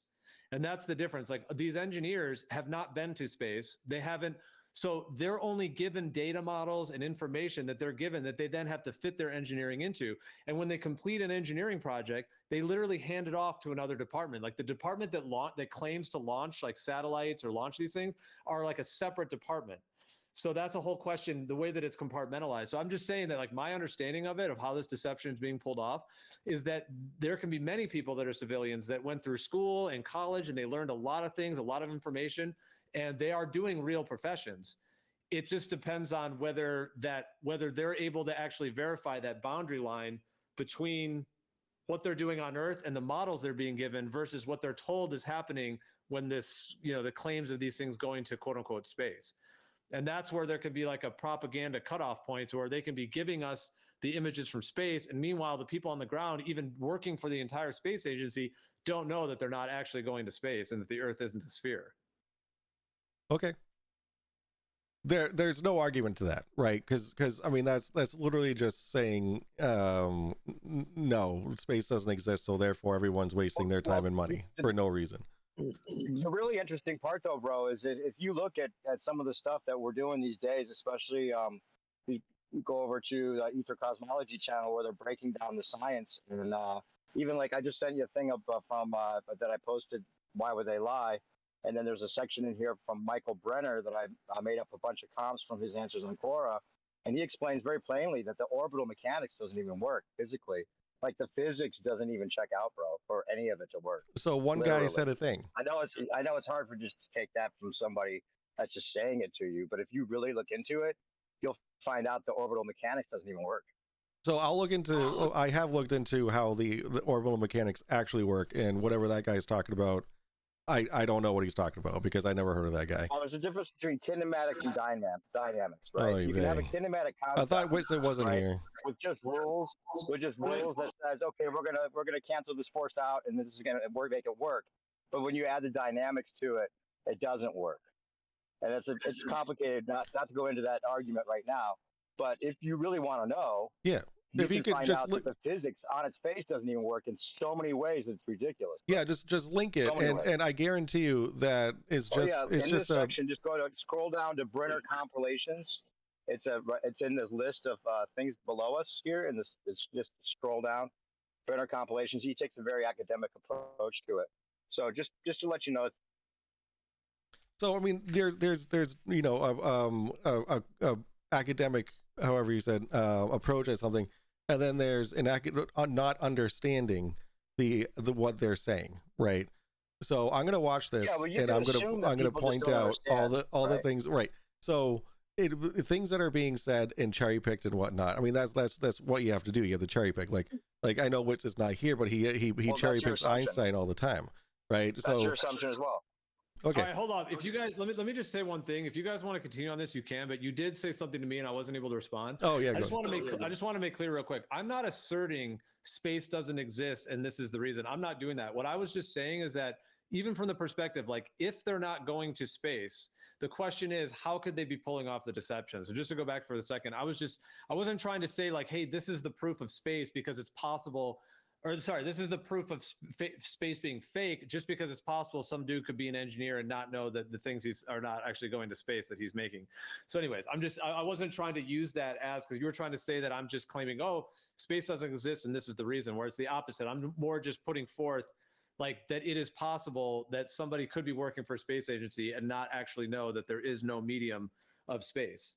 in that sense. It's just if the truth of the matter is that there isn't an outer space and a globe the way they claim there is, then I'm just saying there's still a very viable scenario in which somebody could work for a space agency and not actually know that, beyond that Kármán line, that they're not actually going there, because everything they get from there is computer models and simulations and data that they're being fed. So they have no way to verify that it is actually physically there. Yeah, in the live video feeds and whatnot, but yeah, no, that's fair. And it's like you said earlier, like there's always two sides, right? There's always the it's possible, and there's the and feel free to call me out on strawmanning your position, by the way. I this is my first time ever like listening to you, Geo. So I do apologize if I make assumptions on your position. So that, I mean, I'll end it there. Yeah, no, it's all good. I think there's a tendency, though, when there's generally like a lot of people out there saying different things, and then it might be associated with the term flat Earth or globe Earth. And then there is this tendency for people to say, well, what you guys say is X, Y, Z. And yeah, it is kind of important to keep in mind that maybe not everyone says that. There might be someone that says a certain thing, that kind of thing. And then when it gets into the debate mode, there is often like certain kind of grooves that people fall into and assuming certain things and whatnot. But anyways, no, it's all good. If you guys want to continue on that other stuff, those are slightly different topics, though, like the other stuff you were discussing. But yeah, I mean, I think this is a lot to put together. Like, how could they pull off this deception? How could it be happening? And I think a lot of the things you're saying make sense. Like, there's logical sense to things you're saying. I guess I'm just also describing my understanding, because I'm really not on the fence about a lot of this. So, and I'm not like, I'm also not trying to debate it to like convince someone else, but I also find a lot of this very interesting. And I do have a lot of passion and interest in hearing where other people are at. And ultimately, like my thing is like, what is the truth? That's what's most interesting. It's not really like who wins a debate or who has a more, point that they assert better or something. It's more about like, what is the actual truth? And that's what's most interesting to me, is to discuss and to hear other people's journey at looking at the information and considering the possibilities of what could be that truth in that sense. Yeah. Yeah. And that's what both of our missions are, I feel like. No, but you said you're setting out to debunk things, dude. That's your intention. No, just the flat Earth. But I mean, but the one up I have on on debunking the flat Earth is empirical evidence, and the explaining the understanding of tell me about the solar Nelian eclipse, and we'll see about your empirical experiments. Okay, let's do it. I mean, that's a different topic too. I mean, we could go into that, but I mean, if you say you've done empirical things in the physical world that validate what, either sphericity, moving, or like, what have you confirmed? Because if you've done that, I mean, we're all intelligent people. We could all replicate that, and then we could get that ourselves as well, and then we could maybe if you have that. Perhaps, I don't know if you want to sway minds, but I mean, if you have empirical evidence of something, I mean, that would be a possibility if someone could replicate whatever you have. Yeah, that doesn't involve just trusting somebody did something that you trust they did. Mm-hmm. Well, let's let him say it, or wherever the combo wants to go. So I mean, if you can't just take everything at its word value, face value, right? You gotta look into things, and good evidence comes from good documentation, right?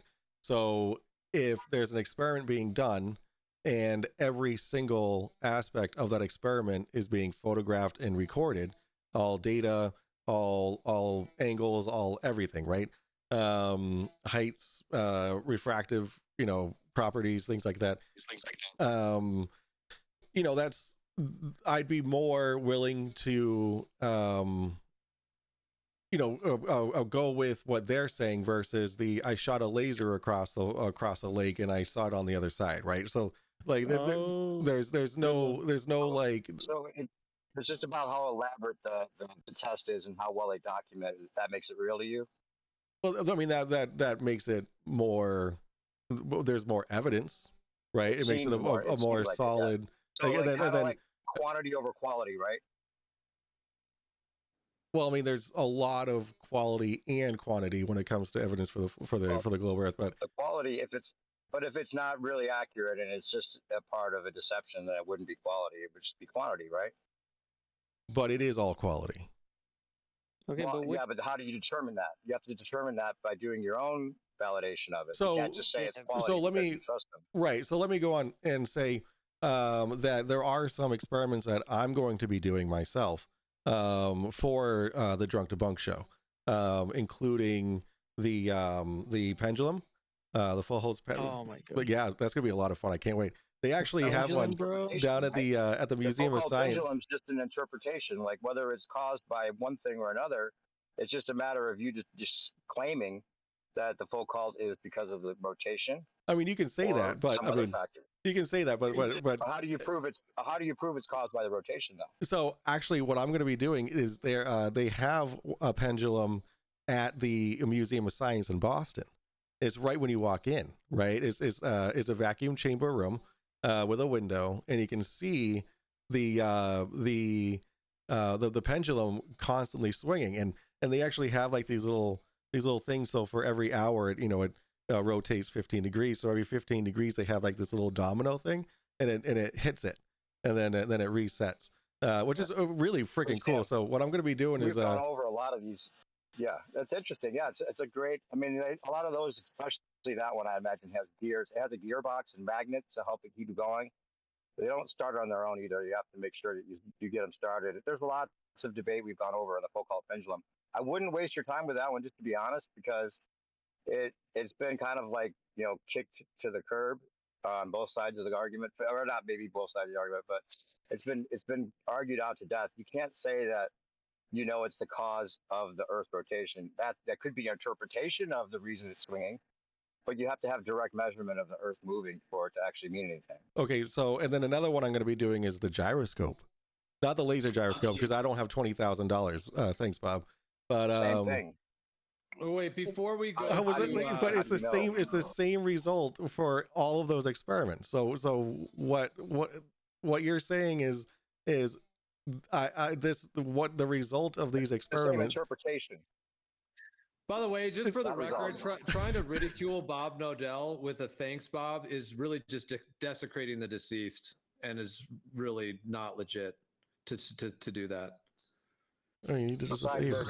And it's also even based on a misinterpretation of what Bob even said, and to use that as like some ridicule point is just, it's a very dark thing, I think, to actually do that. I mean, the man has passed on. And it's like using his name to like insult a group of people after he's passed on. Like, really? Yeah, my bad. Gio, My have you bad. heard about Man of Stone's breakdown on the whole thing that Bob was doing? In fact, Yeah, and if you understand what Bob actually did, the thanks Bob ridicule is completely unfounded as well, of course, as would be. But nonetheless, before we jump to the gyroscope, we could jump to that. But back on the pendulum, so you're gonna go to this pendulum at this museum, and you're gonna like film a live stream there, basically, and kind of watch it and then talk about it. Yeah, well, Is I'm that the deal? gonna be filming the explanation of it, and and all that kind of stuff. I'm gonna film it and then include it in one of my presentations this summer. All right. Well, one thing to keep in mind. So there is the claim of a real Foucault pendulum without any other things, like no magnets, no electrical fields, no motors. No none air. of that. Yeah. So now that's just using a straight pendulum and a weight. Mhm. And at the moment, I'm not like denying that effect exists. I'm also not confirming it. Let's just leave it. I'm just saying for the moment, like an actual pendulum, just straight pendulum. However, the pendulums that they use in museums, there's a lot of different ones. I've got the manual to a couple of them, and etc. They do have motors. They do have adjustments, and they have magnets as well. Now, partly it makes sense because they want to make sure this thing is always knocking those pegs over for their paying customers. They pay $50 or whatever to get a ticket to get in. So there is kind of like even a reason why they would maybe want to have some motors in there. But I mean, I've got the manuals for them where they literally talk about dialing in the set screw, like if it's knocking the pins over too fast or too slow, or if it gets stuck, like it's not actually processing. They tell you how to actually get it unstuck and how to set the set screws. So obviously, first of all, if it's caused for Earth rotation, it would never get stuck, right? Because it's supposed to be caused by the Earth rotating. And then it also would always knock the pegs down if it was caused. So I'm just saying, beware that like the ones in the museums, even admitted by them, do have like motors and magnets and things, because like I said, it's a display item. They want to show it knocking over the peg. And it's kind kind of a gray area. Like they do still say like, well, it is because the Earth's rotating. So they say that, but it has like motors and set screws and magnets and things to make sure it's going on. So I'm just saying, keep that in mind. If you, when you first brought it up, I thought maybe you were going to actually replicate one, and that would be even more, you know, of like doing it raw, basically, like making it, doing one yourself rather than the museum one. But I'm just letting you know that if you didn't know that the museum ones are not all necessarily completely caused by the Earth rotation. Like they have devices to make sure, you know. So yeah, it's just keeping that in mind. Yeah, I mean the motor is there to keep it swinging, right? It's not changing the direction of where it's swinging. It's keeping it swinging, right? It's not. That's the goal, yeah. But can you have a motor that doesn't invoke? And that's why they have the set screws and things. So sometimes it gets stuck, and sometimes it doesn't knock the pins over. Okay, I'll have to look. If you could actually link those. I mean, you can DM those links to me. I would be very interested to look at those manuals you have. What's your show called again, by the way? It's called the Drunk Debunk Show, but it's on my Twitch channel. It's Mike Over IP. Okay, Drunk Debunk Show. Okay. So you're streaming to people right now? Yeah, I'm streaming right now. Yeah. How many are you streaming to? Not that many. I have 4. But it's also like 12:30 in the or oh my god, it's almost 1 o'clock in the morning for my audience. Most yeah. audience. No, that's cool though. Yeah, I mean, if you want to shout your channel out, let everyone know. Yeah, I mean, it's you said it's the same name, Mike Over IP. You said on Twitch. Here I am. Yeah, I'm also on YouTube, same name. Cool. So yeah, did you say you know somebody that works in LIGO? Yeah, my cousin. His cousin, and then Gyro. Oh, Let's go to LIGO. Yeah. So you said your cousin works there. So hold up. I don't know a fuck ton about what he does, because the reason is because the stuff that he has published goes so far above my head. I have no idea what any of that stuff means. I mean, I could get a general gist of, you know, all the graphs and all the math and all that kind of stuff. Like I can see, you know, if they tell me what an end result is, then I can see, okay, here's the end result. But is it peer reviewed? Is it? Yeah, I mean that's what it is, right? Like, so peer reviewed. Okay, so I don't want to straw man your position on. Studies doesn't mean it's automatically peer reviewed. I'm just kind of curious. So I mean, I can let me get the link for his that'd be sweet. stuff. I'll read that conclusion. Do you think he would like to have a chat with us here, or would be too much for him? No, that would. Oh, he does not have time for you guys. All right, let's see. I didn't think so, but I figured it wouldn't hurt to ask. I just DM'd you. You asked me to DM it, so I did DM it, but I also posted in the chat for everyone else too. But this is it's called the Mark II Foucault Pendulum Installation Manual. So this is a manual. This company is actually one of the ones, they make like a lot of them. Like it's a little bit of a monopoly within like the, you know, you can imagine how many companies make Foucault's pendulum for museums. You know, there's not 500 competing companies, obviously. So this company, this Mark II, is one of the major ones that makes these. It seems to be like a lot of them are this brand, although I don't know exactly how many brands there are. But anyways, and yeah, this one, you can go look. You can look at the whole manual, and they describe specifically, right here under. If you look under the troubleshooting, there's a bunch of stuff, and then it says adjusting the amplitude control, and it talks. See, it does say that the pendulum will the amount that it processes will depend on the latitude. So they kind of do say that. And they tell you to, you know, however, they also talk about having set screws and basically the magnet and the motor and how to set it. And they literally say in the troubleshooting, like if it, you know, right here, pendulum does not progress. Should you encounter a problem with the progression, be sure to check both the armature adjustment and the photo beam centering adjustments. If a height adjustment is required, you can use the height adjustment bolt to raise and lower the armature. However, this will change the ball's height as well. Make sure to check the centering of the armature, etc. And then it says pendulum fails to operate in one or all quadrants, which means it says if your pendulum operates for several hours, then slows or stops, or if it fails to operate in the certain area of the pit, check for the photo beam alignment, check to see if the photo beam is 90 degrees, check the sensitivity control adjustment, and check the armature adjustment. So that's it shouldn't be stopping if it's caused by Earth rotation, but they have the way to adjust it if it stops. So what it sounds like is through continual use, the instrument is so finicky that it needs to keep being adjusted. So it's adjusted to the where it should be to get the the expected result. So yeah, it could be several things. They're using a motor to keep it swinging. I mean, like I said, when I'm saying, even though I'm bringing this up, I'm not saying that the Foucault's pendulum is not a real thing, but that's a separate topic. I'm just saying that these definitely have adjustments, and they don't, if it was a big, beautiful pendulum and it's like, a whole installation, if it was 100% caused by Earth rotation, why would it ever stop? I mean, you just said, right? Like here I see them making like little adjustments to like the washes and all that kind of stuff in the screws, right? Because they get loose while they're constantly being moved, right? So friction so affects it's the surface, right? Yes, so it's what they're doing is they have to correct it, to make it correct. Like you have to make it 90 degrees. If it shifts from 90 degrees, then it's not being done correctly. So what this is, hey, this thing is such a intricate instrument.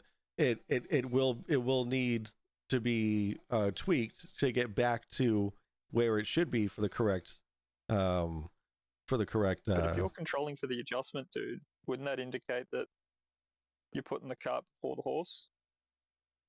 It's not independently variable. No, you're upping and downing the friction because there's a to process it. There's a correct in the way that you expect to see it, right? I mean, you could look at it like that, but that's just a misunderstanding of what these adjustments are doing, right? So there's a correct way to have it configured, which is specific angles and 90 degrees, right? If it shifts from 90 degrees, which it sounds like it does, then the experiment's not being done correctly. So we have to make all the adjustments to make it correct. Like sure. you can say as like, long as we acknowledge that you're adjusting the instrument in order to seek out the cause. Yeah. No, you're adjusting the instrument to get the cause correctly. Okay, cool. So yeah, it's not here's what we expect. So we're gonna adjust this just right so it does what we need it to do.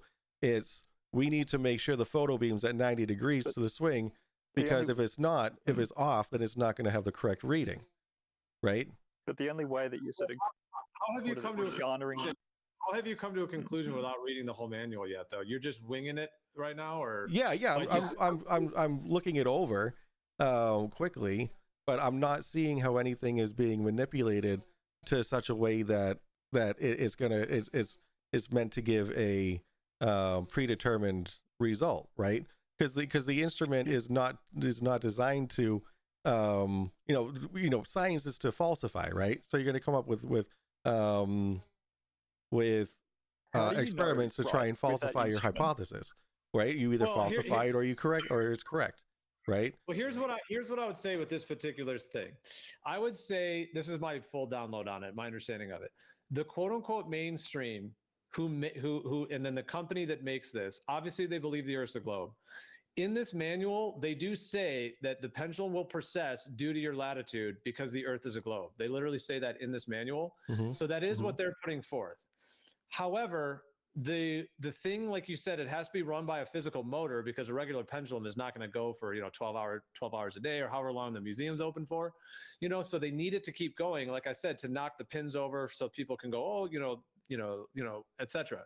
So it's sort of like a 50-50. Like, they do claim it is a Foucault's pendulum that is actually precessing due to Earth rotation, but because it has a motor, because it has sensors, because it has etc., you may have to adjust it if it stops rotating. So like, by me saying this point, I'm not trying to say like, Foucault's pendulum is all debunked just because it stops rotating. I'm just pointing out that even they admit that these pendulums are kind of like quasi controlled, you know what I mean? And therefore may need to be adjusted to kind of get it in line with what it's supposed to be doing, but nonetheless, at the end of the day, it comes off as a little bit more of like a you know, something at the carnival or at the fair, you know, kind of a motorized thing that kind of does represent, you know, what they claim is a real phenomenon of the pendulum processing. But I'm just saying that's not necessarily an authentic Foucault's pendulum, because an authentic Foucault's pendulum has no motors, no wires, no magnets, no anything. You know what I mean? It's just a swinging pendulum. So that's all I'm pointing out, is that, you know, their mainstream story is kind of 50-50. Like, yeah, this is showing the rotation of the Earth, but you might have to adjust it. So it's just like, it's just not an authentic one, ultimately, I would say. All right. So I understand what you're saying. I'm going to, my final point on this is going to be, when you drive your car for a while, right? You ultimately have to get, you know, a front end alignment, right? You have to get your tires rebalanced and all that kind of stuff, right? So when things are in constant movement, they get out of alignment. Okay. Now that's what this is saying, is that, you know, it's constantly moving, it's going to get out of alignment. So you need to realign it, right, to the correct, not to get to the result that's expected, but for it to work properly, for it to be an actual proper working experiment. So that's my last point on that I'm going to make. Yeah, but don't you find that still a bit odd that if they're claiming that we're on this huge ball and that the pendulum processes because we're on the big ball, doesn't it kind of seem strange that they would even have to do any of that manipulations or adjustment? Like, for example, why wouldn't they just do an authentic one? Maybe they have to, you know, restart it every few hours or whatever, every certain number of minutes, depending on how long the cable is. I mean, they could just restart it for people. Why actually make all these motors? And you know what I mean? If it's supposed to be caused by the rotation of the Earth, like, why would it ever stop processing? And why would you have to adjust it to make it process, you know, to hit the pins over, you know, the way they need it to? Yeah, I mean, I already answered that. So so I guess we're just going around in circles now, which is fine. I mean, that's what a debate is, right? I was looking to see if the device was sold in the Southern Hemisphere for any controls to make it process anti-clockwise. Is that actually a thing? Mike says process. What do you mean by process? Of the pendulum. Can you elaborate on that? Who, me? I didn't say anything about processing. No, Mike, the new gentleman that we're talking to. Yeah. That's me. I didn't say anything about processing. That was somebody else. I didn't see who was saying that because I have the manual up. Okay, but still, to you, Mike, how do you think the pendulum works? I'm curious. How I think the pendulum works? So the pendulum swings and the Earth rotates below it. Oh, okay. Okay, thank you. You're welcome.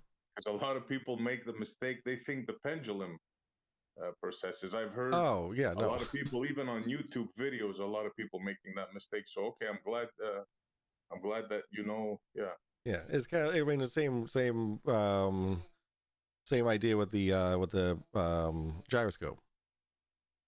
Wait, so SE though, the pendulum does process, and obviously I would, you know, from a stationary Earth perspective, you're just saying that from the globe perspective of it, they say that's the Earth rotating under it. That's what you're kind of correcting, is that model side, right? Or yeah.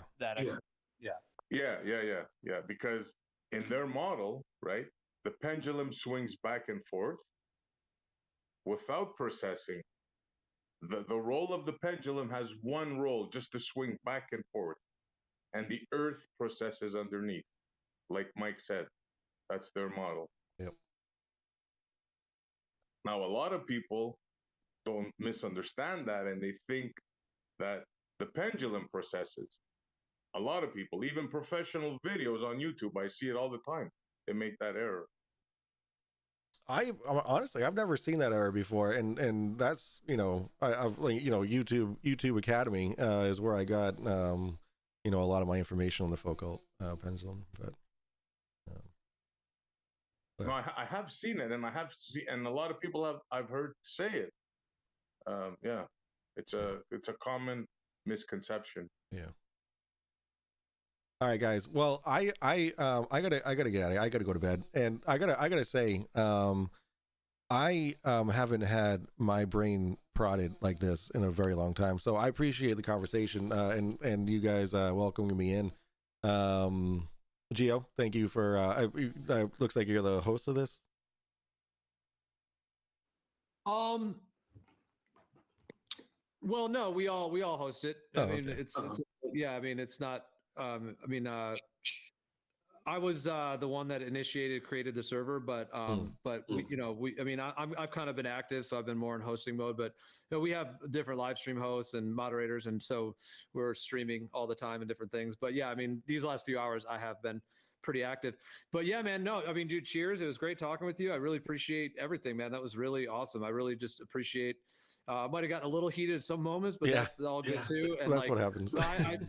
but yeah, no, that was a great conversation though. I mean, there was minimal interruptions and we did our best to let each other fully speak and a lot of really good points. And I just really appreciate hearing your journey. I mean, like you said, if you've been looking into these things for 8 years, then you do have a lot of history, you know, wherever your journey has led you. So, but yeah, I just appreciated, you know, everything you shared and it was interesting to hear your viewpoint and yeah, perhaps someday we could pick it up as well. So yeah. All right, cool. You know, All right, I'll be lurking on mute from here to there just to listen in on some more conversations. But I appreciate you guys having me. Y'all have a great night. Great conversation, guys. Bye.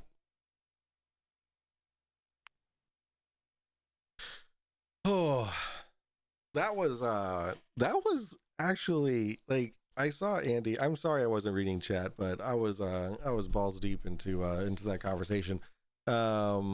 I saw Andy saying, "Why do you do this to yourself?" And I don't know. It's just fun for me to think and to I don't know, be challenged on what I know to be facts in real time. Like reading all this stuff and watching YouTube videos and being like screaming at a screen, right? Doesn't get you anywhere. You know what I'm saying? Like, so being able to get in and actually talk to in real time to people and let them know what I know was it's how you say I don't know, what am I trying to say? Oh, sorry, that's really loud probably. I'm so sorry. Whoops, that was the wrong thing. I didn't mean to. That was probably loud. I'm sorry. But yeah, no, it's cool to have my brain prodded in real time and my brain rot is Dazzle. Yo, Dazzle, you didn't have to stick through that whole thing. Holy moly, thank you so much for hanging out. Yeah, Andy, if you're here, yeah. Andy, remember when you came in the other day and you're like, who did you shout out? Yeah, that was Dazzle. Because the night before, it was like 4 o'clock in the morning and I was super fucking drunk. And I was I went on to let's get some no, I don't want this. Go back. I went on to Phasmo or to Twitch and I was like, what are their credentials? Scientists or just random people? Well, so that's a loaded question, Mom. That's a very loaded question. Because the general consensus upon, not to straw man, but the general consensus is that that you can't. I mean, not all. Like, you can't trust scientists because they're basically either indoctrinated, lied to, so they spout the lies, or that we went over that with the thing. So newer perspective. Thank you for the chats. The hard part for most people is getting the sizes and magnitudes of things out of your mind, like the sun. If everything doesn't work as they say, then the sun itself on a flat Earth is smaller and local, not bright enough or powerful enough to like. So I'm gonna have to read all these. There's a lot of chat. I didn't read like really any of this. I was looking every now and then. I supported the stream. Thank you so much, Dazzle. I appreciate that. I heard my name. Independent researchers, fact checkers. Yeah. Nobody with a degree, of course. But yeah, so it's I have been looking to have a conversation like that for a while, and I didn't really think that I was up for debate.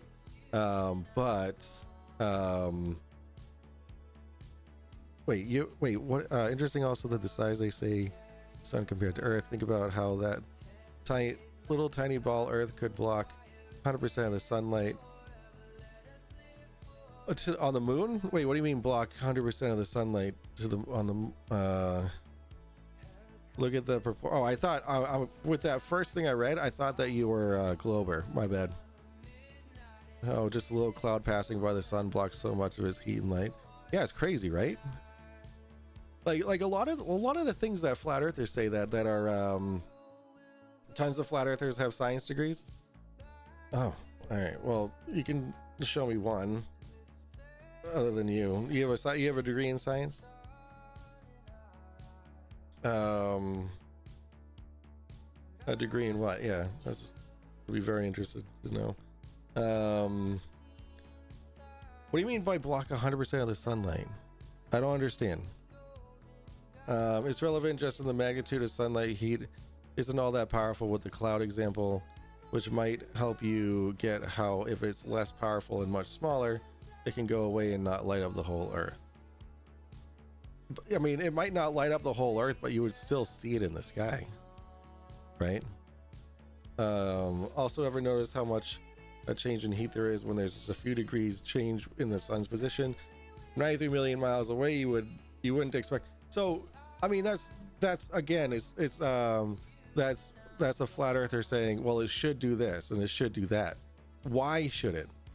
Right? Why shouldn't it be such a why would it be a drastic change? Or why wouldn't it be such a drastic change? Like you can't just say should and then stop there, right? You have to explain why.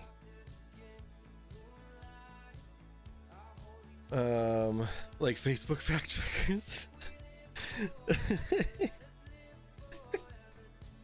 There's a lot of it shoulds without actual evidence of why. That's correct. What degree do you have? Hold on. I wasn't gonna drink tonight, but holy moly, after that, I have to go. I'm gonna go get my whiskey. I'll be right back. Actually, no, I'm just gonna get a beer. I'll be right back.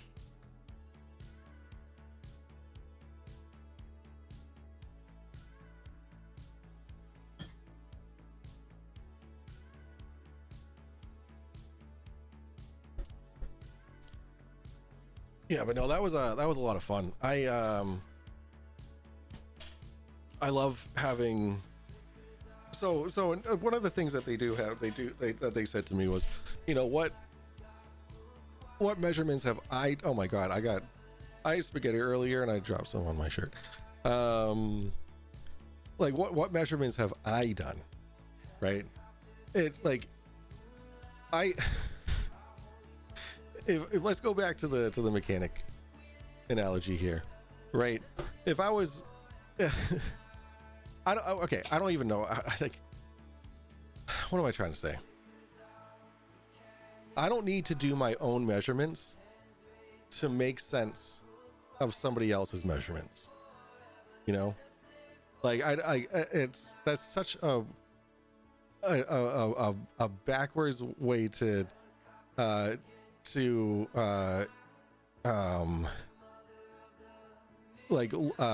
do you say, incredulity, right? I don't know if I use that word right, but question my credentials.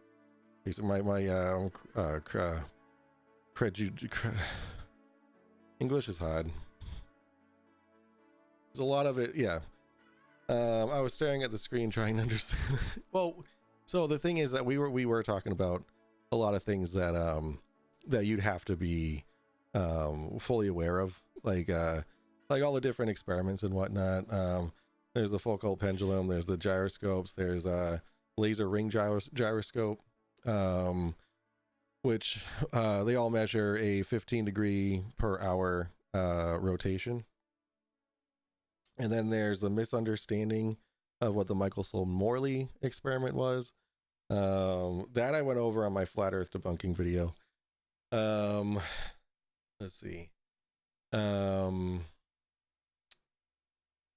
don't remember everything that we talked about. The tiny ball Earth blocks 100% of the sunlight, making a completely dark sky out 100 degrees as far as the eye can see. But with the size of the sun being so much bigger, we would get sunlight leaking out from the sides, the area splaying out that the tiny Earth couldn't block.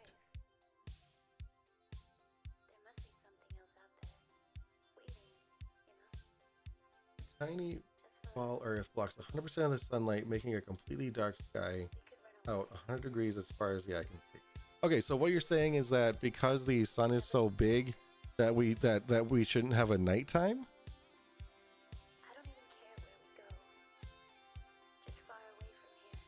We would get sunlight leaking out from this. We do. It's called twilight.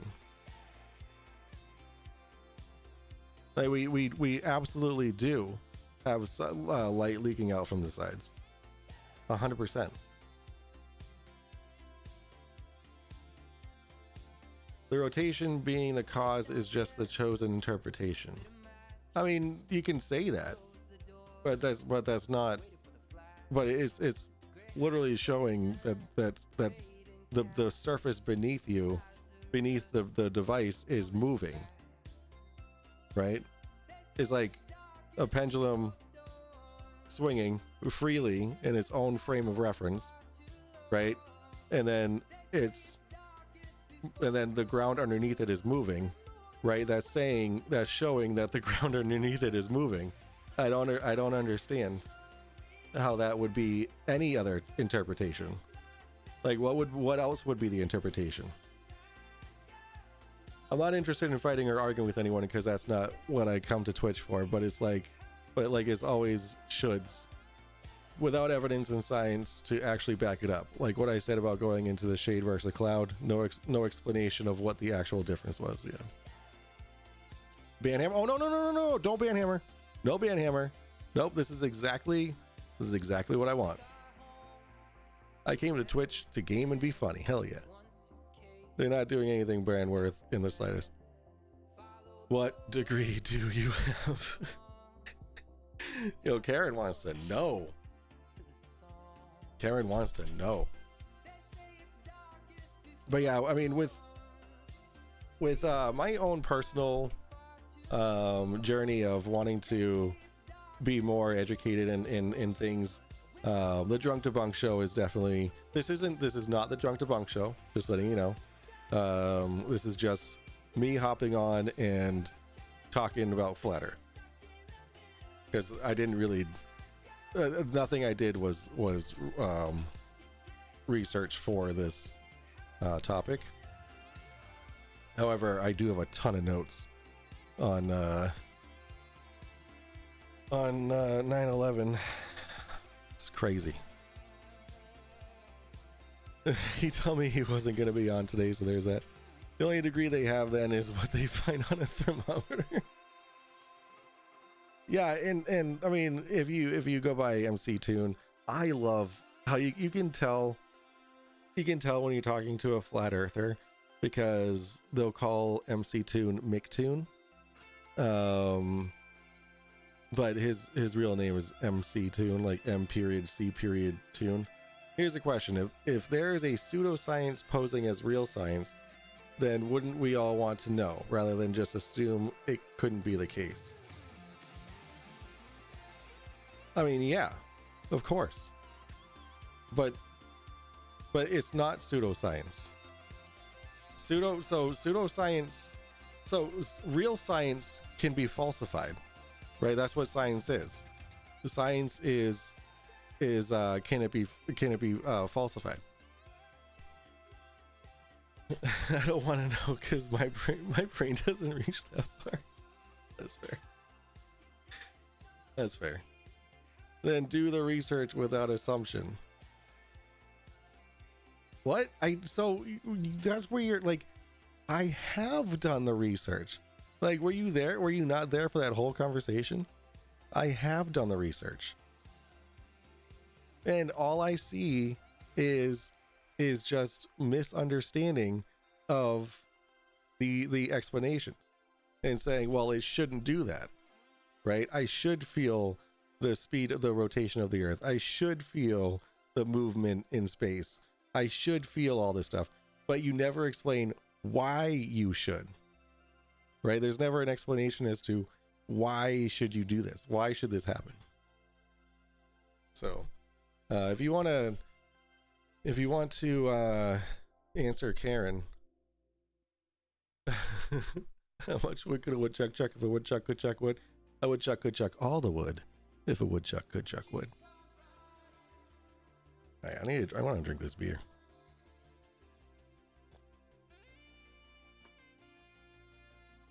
They do the research. I have done the research. That's all I do. That's all I do is research. That's all I do. But you don't like the answers. So the answers are wrong to you. Because they don't make sense to you. But that doesn't orchestrate the actual shape of the earth. I feel like I'm in school, the student is questioning the teacher.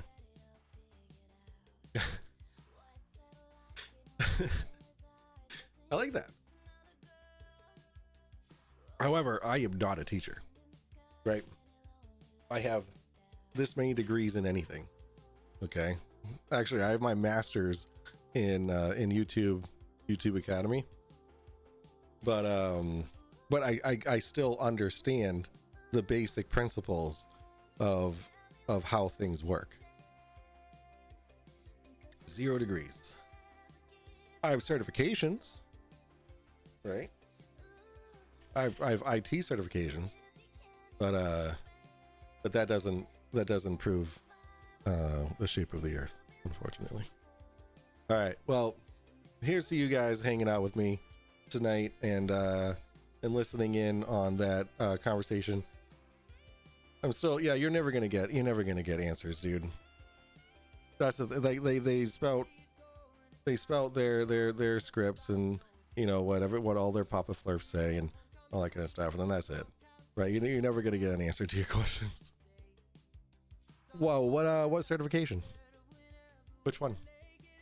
There's lots of them.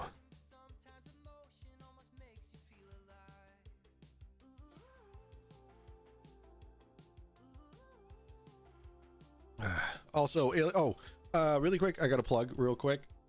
aliastees.com. aliastees.com.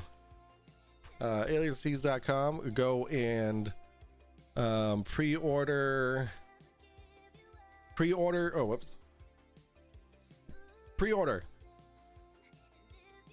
sweatshirt. Have the day that you deserve. The front is this little star thing with the skull in it. On the back it says have the day that you deserve. Is $25 plus shipping and tax, depending on where you live. And use code MOIP to get 10% off your order. You just said abundance of evidence, and that's not at all what anyone in there is like at all. Geo and many of us completely understand both sides of the argument. The worst assumption to begin with is that flat earthers don't understand the basic principles. We know what the theories are, but found out they literally don't work in real physics. Dynamics, not just kinetic concepts. Everyone look up Michael Brenner on Quora for starters. So you saying that we know the theories are saying but found out they literally don't work in real physics says that you don't understand the physics, right? Like, you say they don't work in real physics, but they do. And if you knew how physics works, then you would understand. Let's see, what are you working on? Oh, certified sterile processing technician. Ooh. Known as certified registered central service technician. That sounds fancy as hell. But yeah, I will be looking at Michael Brenner, of course. Sorry, I'm not looking up anything.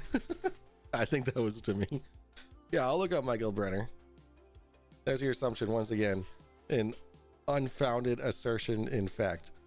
So if you understood physics, then you would I don't understand how you don't get this.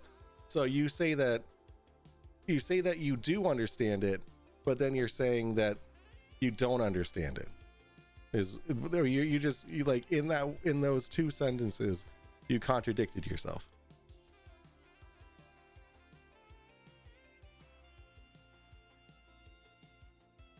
So what degree you got? So I can't flat earthers back literally anything up with facts. I don't understand. Yeah, I don't get it either. But you know, that's their prerogative.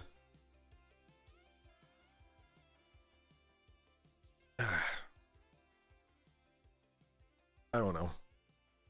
I don't get it.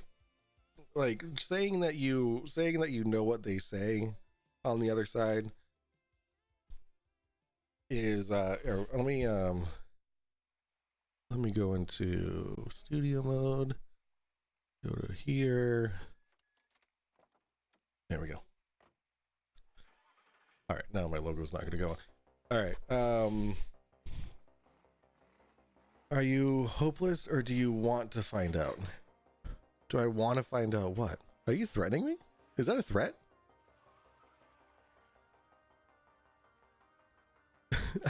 Is that a threat? I don't know what that.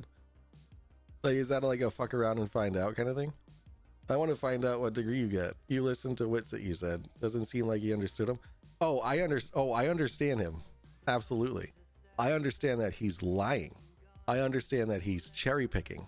I understand that his view of the earth is wrong. Like that's all it is. Like I understand what he's saying, but it doesn't make sense. And it doesn't apply to reality. So the reality is physics is a thing, inertia is a thing, which we don't feel because there is none, right? Is a new account fighting with Mike? Oh no. No, I mean he didn't even follow, so it's like it's fine. I really don't give a shit.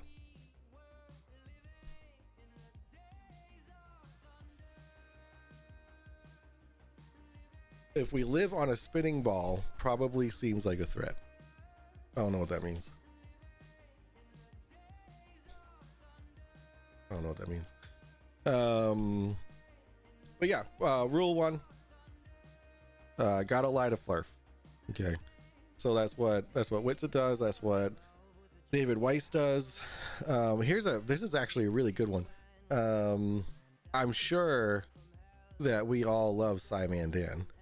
I really hope that this shows up. Let's see. Let's go. So you think seeing here.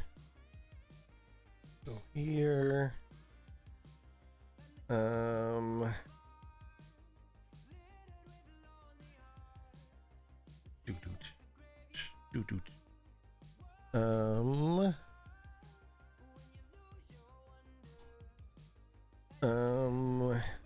Damn, I didn't really want to go looking for this, but Cyman Dan posted recently a really good call out of David Weiss lying, just flat out lying.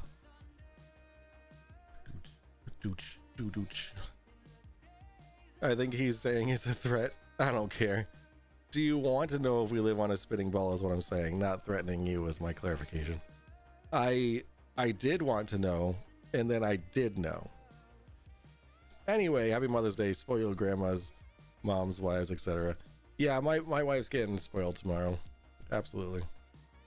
She was spoiled today. She was absolutely spoiled today. And I'm gonna spoil her tomorrow too. I made her this delicious fucking omelet. Delicious omelet. The best omelet I've ever made in my entire life. And then we kind of ate late. And then I got her her favorite pasta meal from Mama's and drank it. I'm spoiling my mom and my man's mom with 2 necklaces for both. Nice. Hell yeah. Tomorrow I already cleaned the whole house except for our bedroom. I gotta fold our laundry. I'm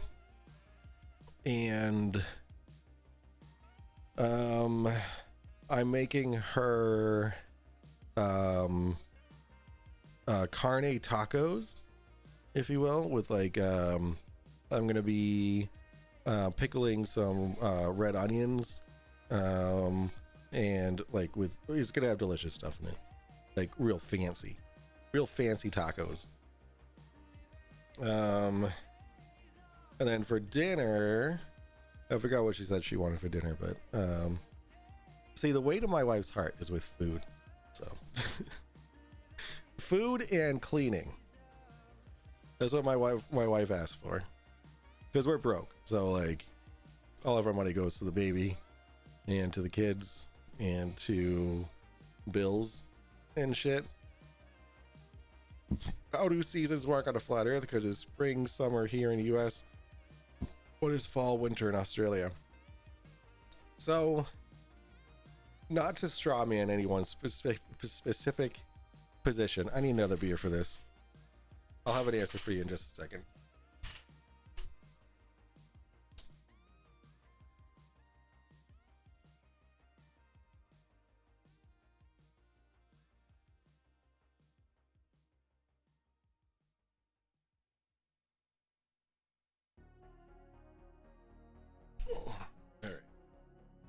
So,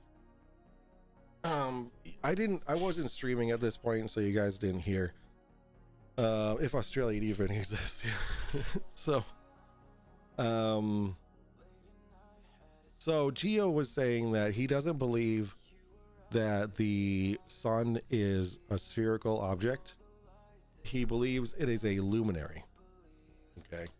When he was questioned by RL Photography what a luminary is made out of, he did so slightly condescendingly. So they kind of hushed him up because they're like, this is a peaceful kind of thing, like let's not be dicks about it. So he never really got an answer, right? Because I mean, there is no answer, right? What is a luminary? Like, what the fuck does that even mean? A paper in a candle, right? So let me show you, let me pull up the Gleason map, because this is the map they go on. A lot of them do. All right, I've heard the term straw man so much that it's like, I don't want to be that guy. The straw manning means you're making statements based off of a false assumption of what that specific person actually believes. So this is a general statement of what happens, right? So the sun, right, it starts at a high elevation, okay, around this area. Okay, so this is like a top-down view, but what happens is, as there's I forget what they're called, what are they, Mercator lines or something? So there's like a Mercator line here, and then like in the middle, and then outside. So what they say happens is, during the year, right, the sun starts close up here, which is why, I don't know if you can see my cursor, but it starts like kind of in the more in the middle, like rotating around the middle, and then it stretches, it goes out to the outer Mercator line. I don't know if I'm using that word right, but the sun constantly throughout the year moves farther and farther away from the middle, and then you know, from winter in the northern hemisphere to summer, it gets closer and closer to the center, right? So now just think about that, right? The further away you get from the center of a rotating, or if you're circling something, right, to keep the same speed, or to keep, because, you know, on the globe the earth is rotating at 15 degrees per hour, right? So there's a specific speed that the sun has to go, right, on a flat earth, to be able to see the sun in the sky for as long as you do. Okay, so what has to happen is, the further it goes out, the faster the moon has to, or the faster the sun has to move, right? Because it has to cover the same distance as it did further into the circle. The world building is insane. What book? The world building insane is what? I don't know what that means. But hello, Lord of Archives. How are you? Well, there'll be no hemispheres on a flat Earth. So how's that work with seasons in different parts of the Earth, of the world? So the sun is. Do I?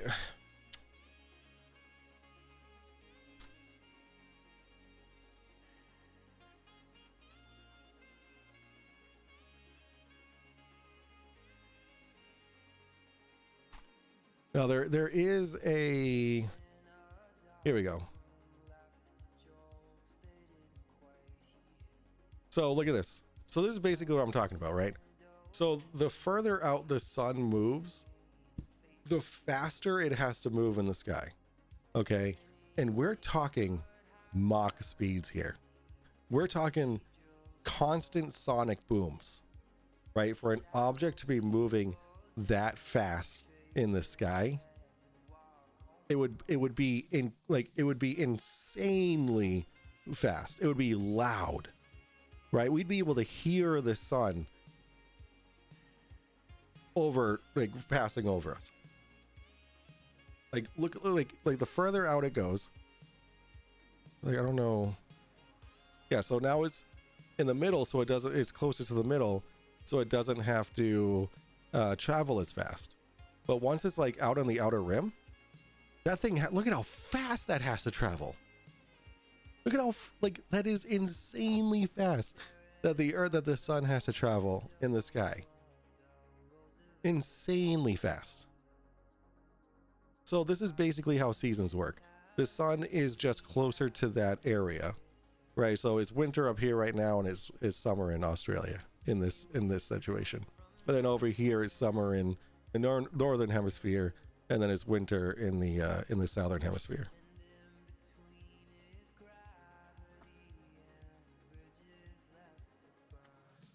Oh. So yeah, that's how seasons work on a flat Earth. But the sun would have to be moving so fucking fast. It's insane. What's the weather like on the backside? Might be time to move.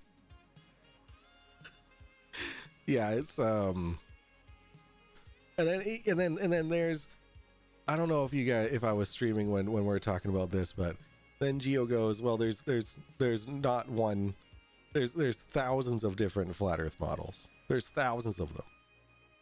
And I replied to that with, isn't that a problem? Isn't that an issue? Why would there be thousands of models to describe your one? I just genuinely don't understand how you can say, hey, there's not one specific model for this, and that's a good thing. And I was like, it's 2024, and there isn't one model for how the flat Earth works. And then he goes to say that, to do celestial navigation on a flat Earth, we'd have to map out the whole Earth. It's like, okay, it's already been done. So why? I don't understand. Why is that a problem? It's already been done. It was done thousands of years ago.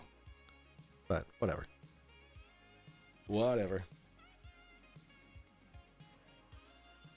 So yeah, that's to answer your question. That's how seasons work on a flat Earth. But then day and night don't work, right? Because I don't even want to pull it up. But the sun would have to, the light would have to go around the edge of the flat Earth model, and then also just be in a little area in the middle of the Earth. It's how does light do that? They say that, right? But have a map of Earth. Yeah, and they're like, oh, well, maps are flat. And then I explained to them how how a projection map is made, how it's flat, right? I explained how a flat map is made off of a globe. You're not going to be driving, cross country and have a fucking giant globe in your car. Like, that doesn't make any sense. Like, why would that be a thing? But yeah, it's just nuts. It's nutsos. But yeah, go pre-order your sweatshirts. Do it now.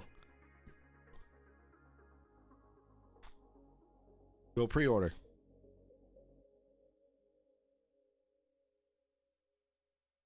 Oh, all right. Holy moly.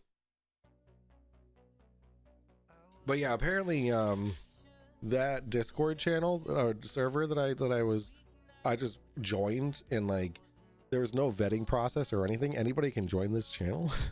It's like crazy to me. Especially being apparently is a well-known Discord server. I mean, Witsit's on it. Witsit gets it. David Weiss goes on it. There's some big flat earthers, like Papa Flurps is what we call them. Planes wouldn't even be able to land on a spinning ball if the pirates are all trained to treat it as level and stationary. This is true. They are taught to treat it as stationary, but there'd be a gradient of tangential velocities to and from the equator. It's called the Coriolis effect. 1000 to 0. Should. So if the plane flies to a city on the equator that's moving 500 miles per hour, so it doesn't, the Earth doesn't rotate in miles per hour. It rotates in RPMs. So it's 24 hours. Like it takes 24 hours for a full revolution. So it's it's what is it? 0.000 like 56 RPMs. First off, how would it gain 500 miles per hour eastward tangential velocity sideways as it flies south? So okay, I know this has been explained to you many times. Okay, now planes such as any same thing with anything airborne, uses the atmosphere, okay, to fly, right? The atmosphere is spinning with the Earth. So if the Earth is spinning and the atmosphere is spinning at the same speed, right, then so is the plane, right? Is momentum.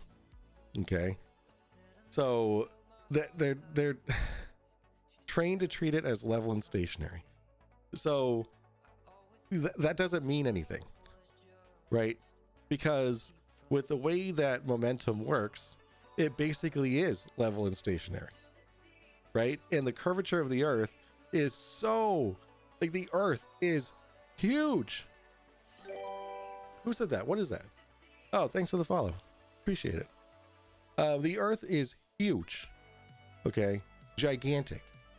And depending on how far you're flying, right, the curvature of the Earth doesn't fucking matter.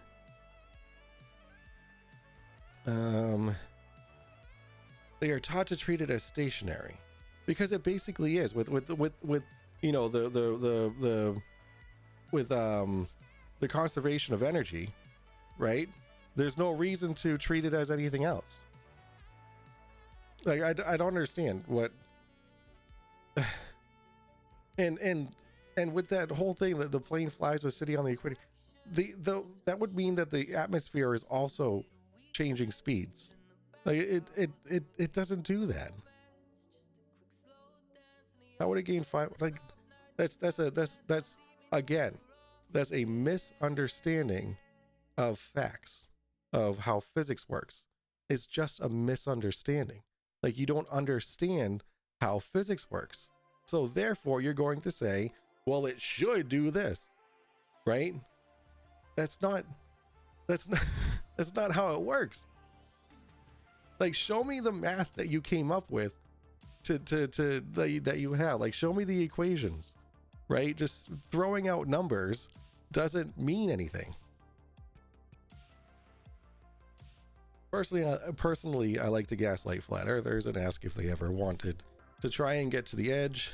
So, there is actually an event happening. Let me go over here. There is an event that what is it called? It's called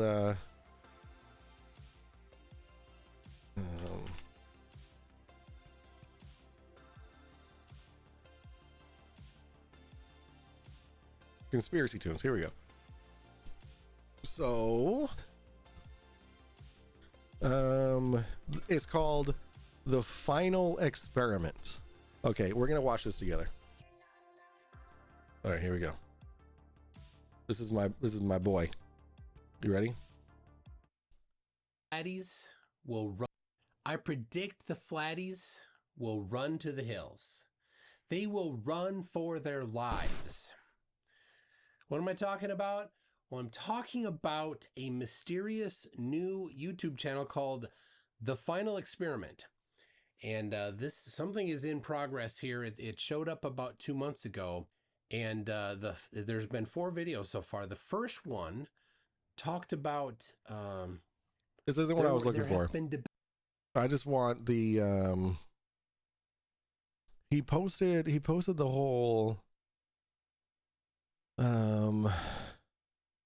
he posted the teaser trailer somewhere. I predict the flatties will run to the hills.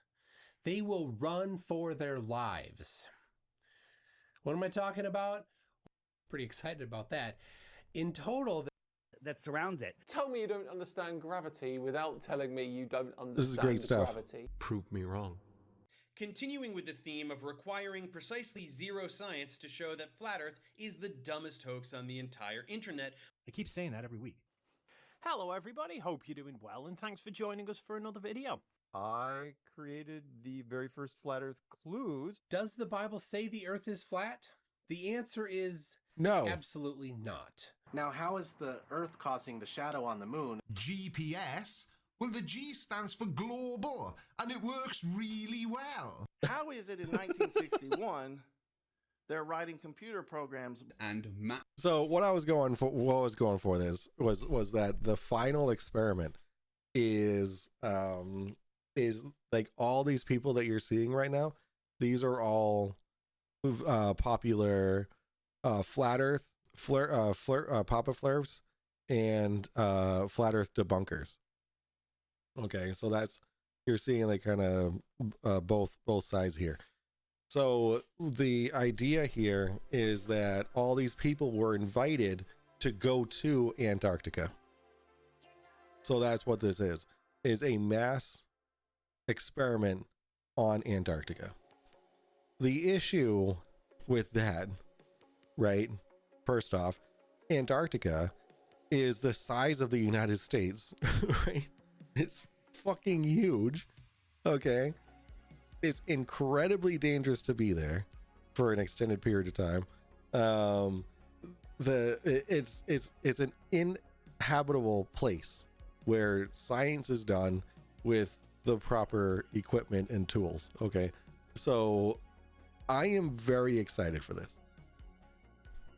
I really hope that wasn't mapping of the land only done a few hundred years ago? Yeah, sure, whatever, Mama Laggy. Sure, not thousands of years ago, hundreds of years ago.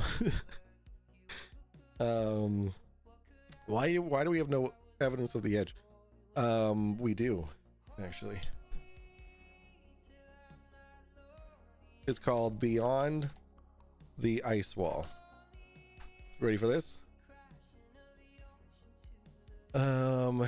Images and where is it?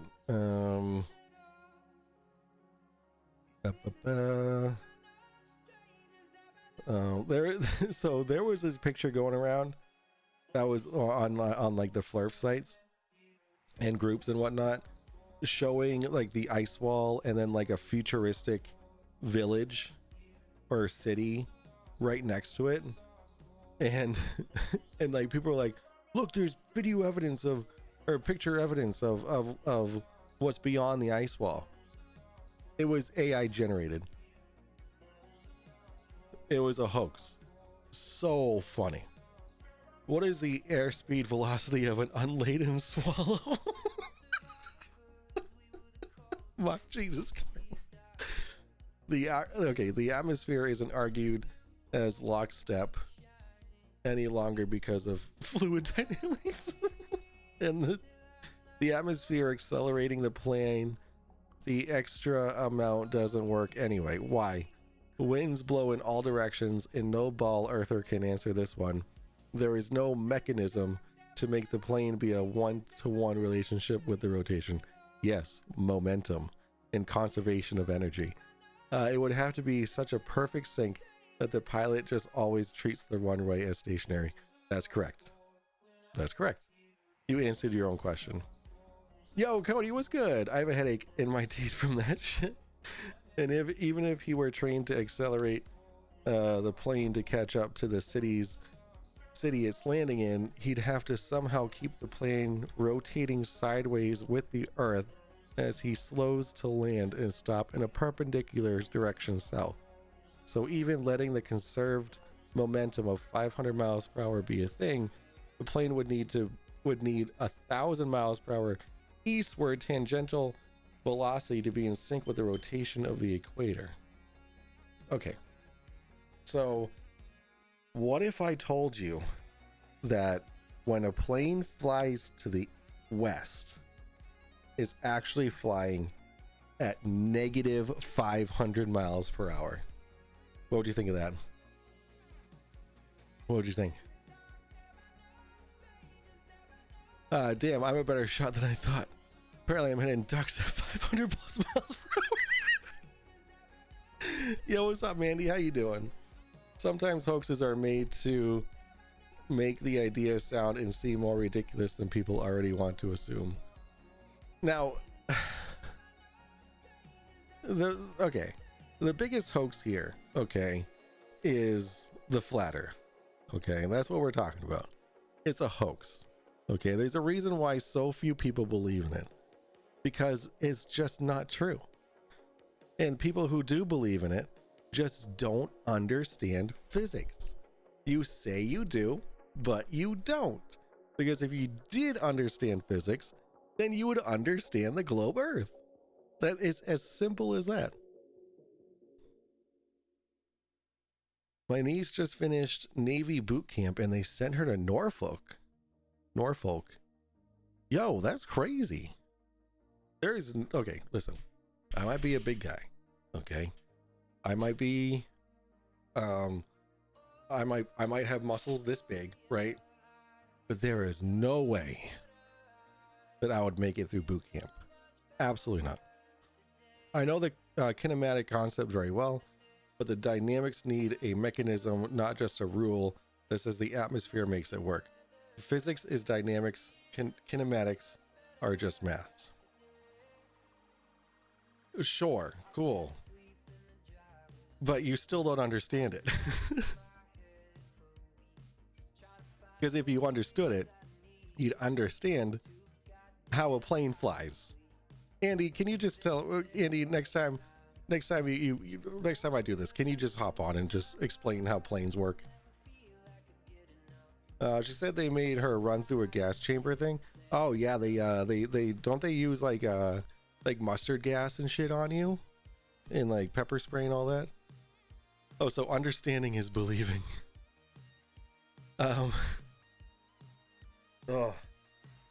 No, understanding is knowing. Okay, they're like knowing and believing are two very different things. I know the Earth is a globe. I know we landed on the moon. I know we've been to space. I know that space exists. I know we don't live in a heliocentric model. The sun isn't like that. I hate that you guys say heliocentric. We do not believe in a heliocentric. That means that the sun is the center of the universe. Okay, that's what heliocentric means. right? We do not believe that the sun is the center of the universe. It is not called heliocentric. I know you really don't know. Sorry. Okay, buddy. Okay. I don't know. Something about aerodynamics and thrust. I don't fucking know.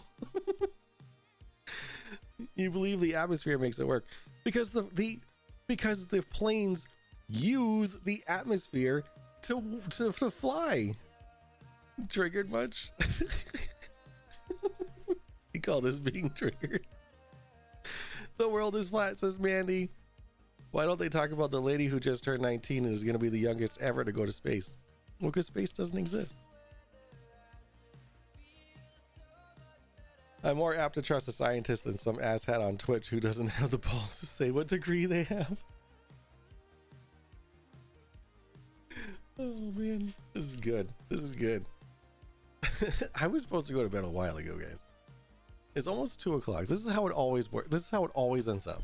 Okay, one more beer, one more beer, one more beer. And then chat just goes popping. I'm triggered. I'm triggered. The sun is the center of the solar system, not the universe, right? That is correct. I actually forget what model that's called. What, like, the model that we actually know.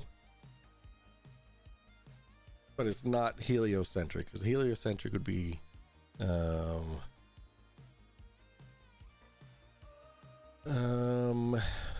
heliocentric would be that the sun is in the middle of the atmosphere. Wind blows in all directions. How does the atmosphere force the plane sideways an extra 500 miles per hour if it doesn't act on the plane like a wind? What? How does the atmosphere force the plane sideways an extra 500 miles per hour? That doesn't make any sense. The atmosphere doesn't force anything. I don't understand what you're talking about. So I guess so. Okay. You know how I said that if when a plane is flying negative 500 miles per hour when it's flying west, like in the speed. Okay. Here's something that flat earthers also don't understand is relative speed. Okay. Relative. Speed is relative. Okay. So, you know, you're going in a plane when you're flying east, you are flying at 500 miles per hour relative to the surface of the earth. Right? That's how that works, right? Yeah, your speed is relative to the earth. Okay. Now, if you wanted to also account for the speed, the rotation speed of the earth, the tangential speed, rotation speed, then you're flying at 1500 miles per hour when you're flying west. Like, there you go. Like, is that the answer that you want? Like, there you go. Like, because speed is relative, right? So you're like, if you're flying at 500 miles per hour, then you're flying at 500 miles per hour relative to the surface of the earth. Maybe planes don't fly at all. Whoa, mind blown. Yeah, what if they just hover? What if they're just hovering and the earth is flying underneath, is rotating underneath them?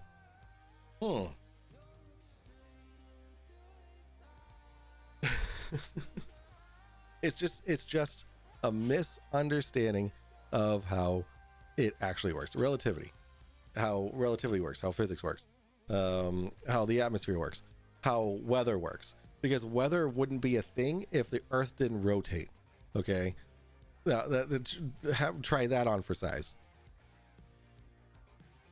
Ah, yes, and it is technically Mother's Day. We're about 2 hours into Mother's Day. Lies. Someone tied a string to the play and attached to a box. They just shake the box. Wait, what? Tied a string to the plane and attached to a box, and they just shake the box. Karen says he has a degree in copy pasta. Yeah, well. And another misunderstanding is, you know, if oh, here we go. It took off at 500 miles per hour latitude. How do you take off at 500 miles per hour latitude? I don't understand what that means. Conserved momentum is only 500, but needs to be perfectly in sync with the 1,000 mile per hour rotation when it lands at the equator. So what accelerates the extra 500 miles per hour of the atmosphere isn't pushing the plane sideways like a wind, even though winds blow in all directions? Like what that like your misunderstanding of how the atmosphere works is is making you say absolute utter nonsense. Like that, like you can't even answer that because that doesn't even make any sense. Like the atmosphere isn't pushing the plane sideways. Like what does that even mean? Like you're gonna have to draw this out for me. Like DM me in Discord like a drawn out example of what the fuck you're talking about. There's a tangential gradient 1,000 miles per hour at the equator and tapering up to 0 at the poles in the ball model. Yeah, I holy fucking moly, dude. The atmosphere is rotating with the Earth. No matter where you are in the Earth, the atmosphere is the same as the rotation of the Earth. Right? Like, I don't understand how you don't understand that. Like, wherever you are on the Earth, the atmosphere, which is what the plane flies with, right? Because the atmosphere gives the plane lift, okay? Without the atmosphere, you wouldn't be able to gain lift. If the atmosphere is moving the same speed as the Earth's rotation, then there wouldn't be any pushing. I don't understand what the fuck you're talking about.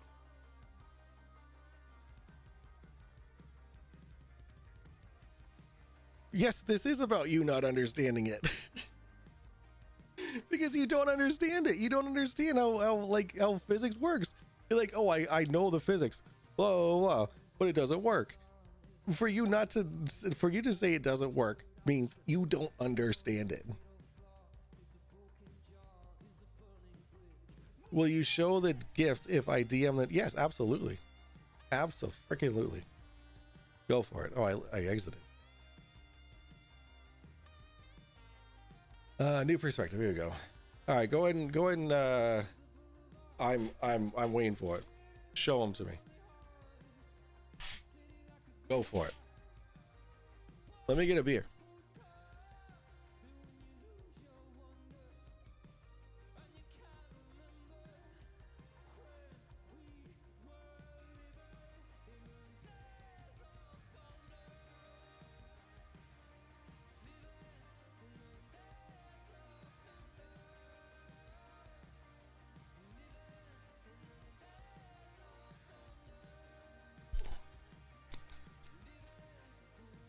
All right, I'm waiting for it. Get me a beer too. Post your phony degree in Discord. No physics are literally ignored in exchange for the kinematic. Just works because it's in the air. Sure, just send me the fucking gifts. Show them to me. It's right here. Show it to me.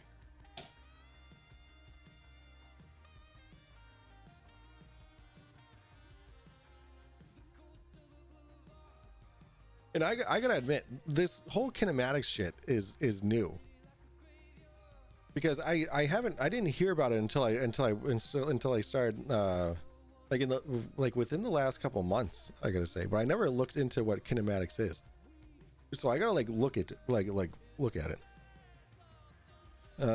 You use physics in the gym? I certainly do. I use gravity at the gym. No, gravity is what I use at the gym. I've asked this clown at least 3 times. No, more than 3 times. Like way more than 3 times. Yeah, they won't answer. It's fine. You won't like. That's the thing with flares. So you don't get answers to your questions. All right, here we go. Oh. All right, here we go. Look at this evidence. How to guarantee a crash landing at an airport on the equator. Disclaimer: crash landings are 99% less likely if the Earth is stationary, just like pilots are trained to treat it. So can you, like, I was hoping for something a little less stupid. Can you send me something a little less stupid?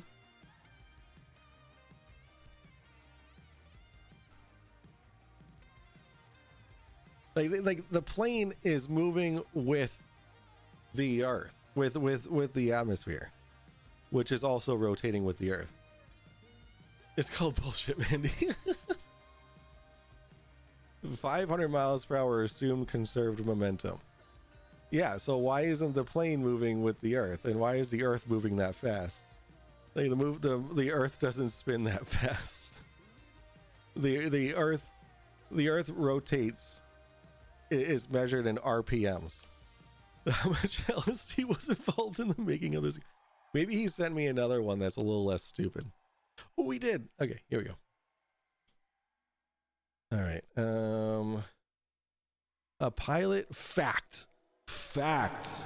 A pilot would never be taught to treat the Earth as stationary if there were a gradient of eastward tangential velocities that he would need to deal with.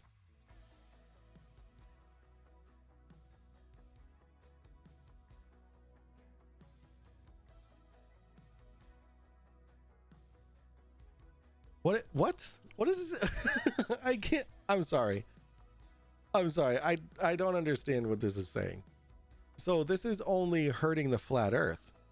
Like this is saying that the flat Earth can't possibly work.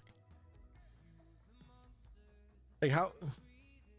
I don't understand. This is debunking the flat Earth. I think you're mistaken. You want to try again? Maybe you sent me another one. Ooh, there's more. Okay. All right. Let's look at more. All right. If this runway were at the equator moving 1,000 miles per hour eastward, then a plane flying in from a lower conserved momentum would have to continue accelerating that extra amount with the Earth eastward as it slows to land and stop. Okay. I have a question for you. Okay. I can't even formulate a thought because this made me so much fucking stupider. Ask them if they think the Earth is flat. That's the entire argument here. The pilot treats the Earth as stationary because it is stationary, no way around it. No, it's not. Because the Earth is the the atmosphere of which the Earth relies on to be able to fly is moving with the Earth. Okay, 1,000 miles per hour means nothing. It is measured in rotations per minute. Okay, now how many rotations per minute does the Earth rotate? Oh wait, look it up, Google it. Aviator Mike, we need his. Yeah, we need Aviator's opinion. Of course we do. So nothing is pushing anything, okay, because it's all moving. Let's say it together. It's all moving together due to momentum and the conservation of energy. I don't know how you can make this more clear. All these gifts are just trash. They don't mean anything. Oy vey. All right, let's look at this one. Absolutely stationary ground. Pilot trained to treat it as stationary. Any questions? I got lots. These mean nothing. All this is is misunderstanding of physics. Okay, that's all this is, and that's what I said it is. Right at the very beginning, I said that flat earthers, the reason why they don't understand is because they just don't understand the physics that are involved in the globe model. Here's the question: what would the difference be in training a pilot to fly and land on a stationary Earth as opposed to training him to fly and land on a spinning ball Earth? What would the difference be? Because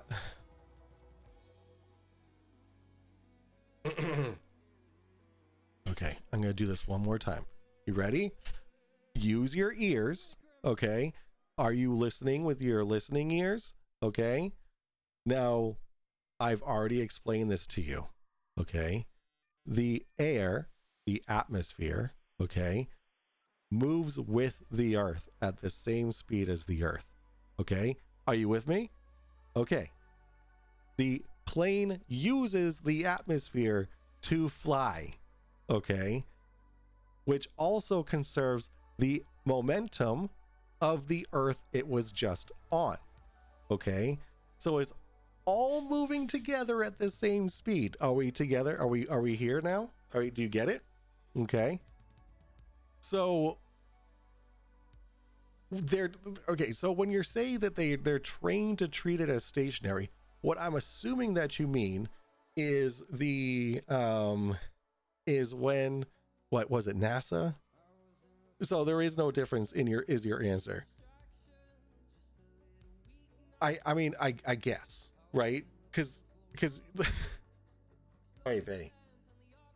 what I'm assuming that what these mean by pilots are trained to treat it as non-moving and stationary is the NASA document that measures like something with some kind of flight mechanics, that it states it does not take the spinning, the rotation of the Earth into account with its measurements. Okay, and so that means that the person who is then reading those instructions then has to do their own math. It's just letting them know that those calculations were made without including the rotation of the Earth, right? So what that means is then any calculations made after that, they need to then calculate for the rotation of the Earth. It's specifically saying that it's not, that it's treating it as a stationary flat plane, so that the person reading it can make more measurements based off of the information that's there, and knowing that that is not taken into account. I don't understand how you don't understand this.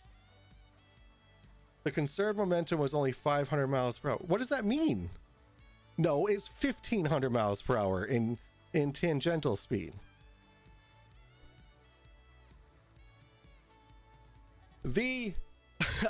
I'm not going to say it again. I'm not going to say it again. Nope. I already explained it 12 times. Absolutely not. I'm not explaining it again. So like, you can choose to not understand it, which is up to you. Okay. But you can't, your misunderstanding of reality does not prove that the Earth is flat. Okay. It just doesn't, right? All these memes, all these GIFs mean nothing. It just means that whoever made them is a fucking idiot, and they don't know, they don't understand how like actual real life works. Like, that's all it's showing. 1500, where'd that come from? Holy moly. Okay. Now, when a plane is flying in the sky at 500 miles per hour, what speed is that relative to? So what speed is that relative to?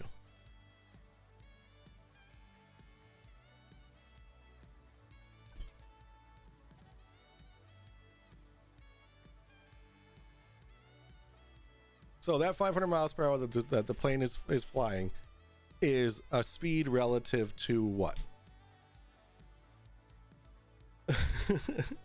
Yo, what's up, Noam? How you doing, buddy?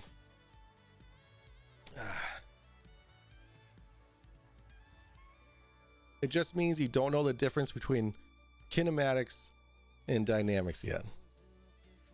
No, it just means that you don't understand basic physics. Like dynamics, kinematics, whatever, right? Like you not understanding physics and how it works does not determine the shape of the earth. Okay? Because there's a lot of people who do understand the physics. And you know what they say? They say the earth's a globe.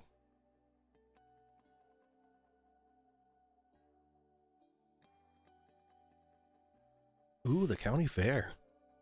That sounds like fun. But yeah, feel free to post any links, or not post, but like DM me any links or anything to your citations for dynamics and kinematics and all that. Oh no, Mandy. The ocean isn't blue, Mandy. Is your show. I don't want to embarrass you any further. Oh, my friend.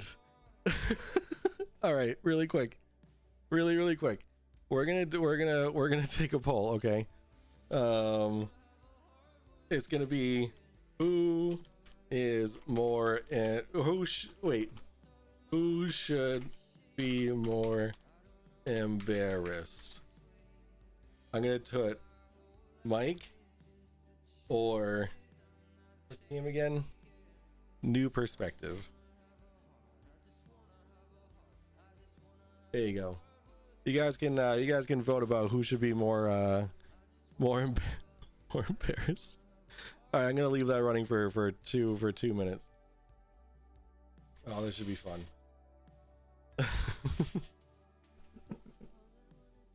But the ocean isn't blue, but it's okay, Mandy thinks so. Yeah, it's not blue. Quick, send more gifts. Oh my god. No, don't. No answer to where the extra 500 miles per hour coming from. I don't, because what you're saying doesn't make any sense. Okay? I already answered you. The atmosphere rotates with the earth. The plane uses the atmosphere to fly. Bitch. There's no deviation in speeds here. Like you're flying 500 miles per hour no matter where you are. Like if you are flying 500 miles per hour, you're flying 500 miles per hour in relation to the surface of the earth. It doesn't matter how fast the earth is spinning on its own, how fast it's rotating. It doesn't matter. If you are flying at 500 miles per hour, then that's what you're flying in relation to the earth. Like, I don't understand how you don't get that.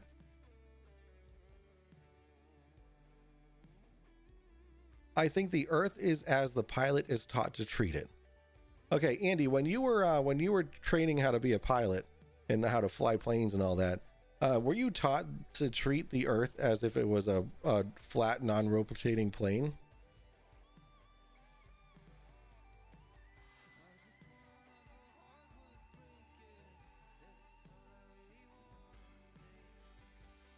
Yeah, no, I mean that's like, welcome to the conversation, Noam.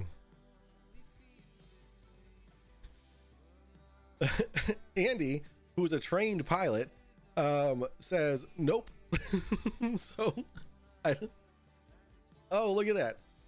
Who should be more embarrassed? It looks like 80% of my viewers say that New Perspective should be more embarrassed. So I don't think that you're embarrassing me here. I love how flat earthers say that. They're like, oh, I don't want to embarrass you. You're confusing the 500 mile per hour forward motion with the sideways motion would have to be moving with the Earth's rotation eastward. Holy moly. Okay, I don't know. I don't understand how I could possibly explain it any more, right? So if okay, this bottle cap is flying at this speed, okay, in relation to my desk, okay. Now, if it's staying at this speed, no matter where it is on my desk and what my desk is doing, is it changing speed at all? But it's still getting to the same place. Like, I don't understand what, like why do you think that the Earth rotating has anything to do with the relative speed to the surface of the Earth? Yo, welcome in. Thank you for the raid. Appreciate it. Welcome, raiders. How are you? Let's see. Wait, so which direction would a flight be faster? East to west or west to east? I have a question for New Perspective. Okay, New Perspective. Now, if you were to fire a cannonball from the equator directly north, okay, I want you to tell me, I'm going to give you 3 options, okay? Would the cannonball go against the rotation? Would it go straight north, or would it go ahead of the rotation of the Earth? I want you to answer that question. So if you were to shoot a cannonball from the equator straight north, which direction would that cannonball go? You get it? The plane is flying south. So sideways is the rotation for the plane with a difference of 500 miles. So holy moly, dude. The atmosphere is rotating with the Earth.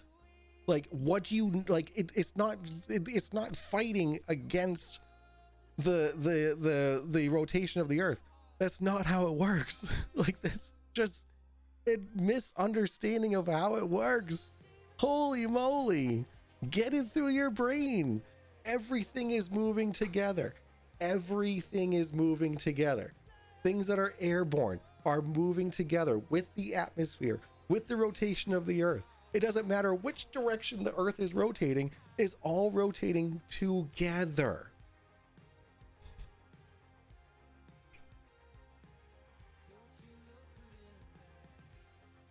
You're making Mike's brain hurt. No answer to my question. You're never going to get an answer to your question. So the atmosphere accelerates the plane sideways like a wind. What does that even mean?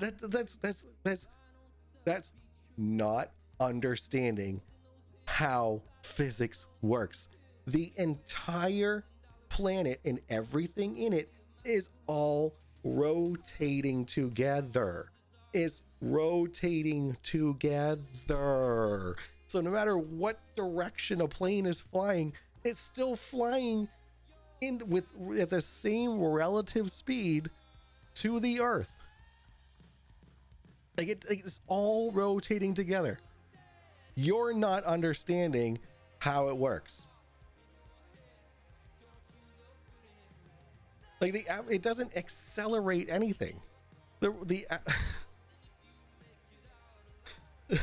Mike's brain loves it. It does not hurt him.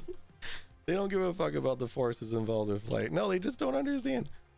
It needs to be rotating at 1,000 miles per hour. Stop using the 1,000 miles per hour because that's not how it's measured. The rotation of the Earth the rotation in general, okay, is measured in RPMs. Okay, you don't get in your car and oh, my gears are rotating at 10 gajillion miles per hour, right? No, they're rotating in RPM, revolutions per minute. That's how you measure rotations. So stop using the 1,000 miles per hour. It just doesn't make sense. I think someone has been sniffing paint. So I've already explained it multiple times. Your inability to understand it does not change that the fact that the Earth is a globe. Okay, that's it. That's all there is to it. You don't understand it. It's still literally 500 miles per hour different. No, it's not. Everything is moving together. There's no difference in speed. There's none.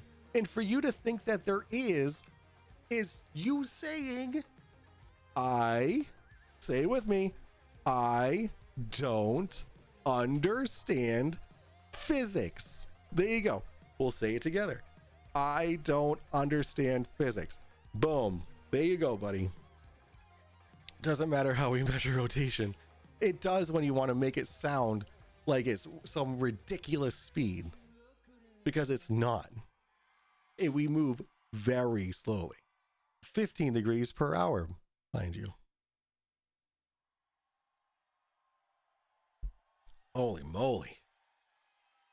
Does anybody have anything intelligent to say? Thank you so much. No, you get in your car, say I'm late. Let's go. Let's go 1,000 miles per hour. Does he think the Earth gives a plane 500 knots boost to rotation? Yeah.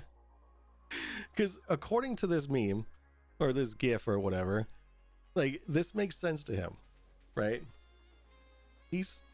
Oh my God. Look at how fast the Earth is moving underneath that plane.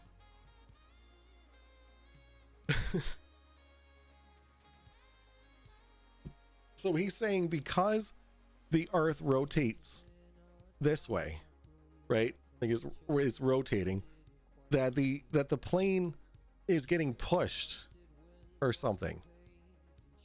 It's just not it's just not understanding physics and geometry. I think that's all it is. Kinematics says it's all moving together, so just cancel out all the contradictions. Dynamics says the plane needs to. Oh my God. Holy moly. That I don't know what to tell you. Both are correct. Like, because like if it's moving with the Earth, right? And however you want to measure it, well, go by miles per hour. However you want to measure it, fine. It's moving with the Earth at whatever speed you say is moving at, 500 miles per hour. Right? I don't understand how that works, but why would it be 500 miles per hour? Like I don't understand that. But it's all moving with the Earth. It's all moving together. I don't understand how I can make it more clear. So planes would be flying sideways. That's what he thinks, yes. You're acting all arrogant like you know, and I don't, because you don't. You don't understand it. Planes flying backwards? I mean, kinda.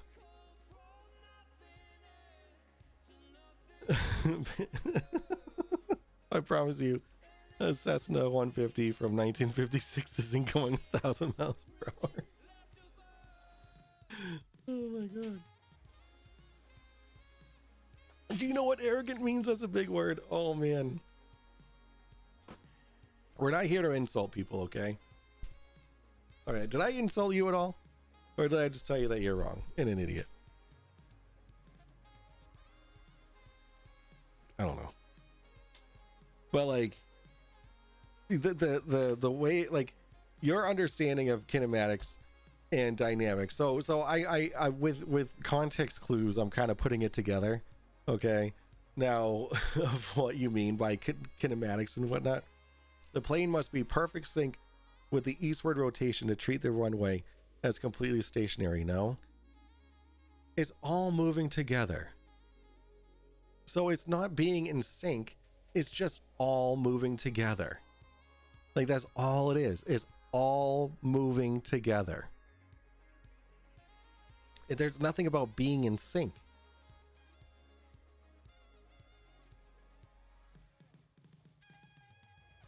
All moving together isn't good enough. I don't care. Like, that's reality. What do I care about what you think is good enough?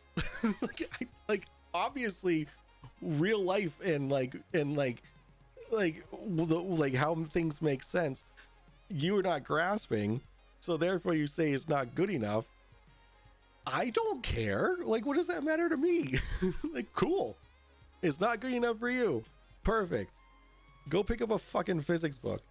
It wouldn't work like that. Show me the math. Why wouldn't it work like that? Why? Why wouldn't it all be moving together?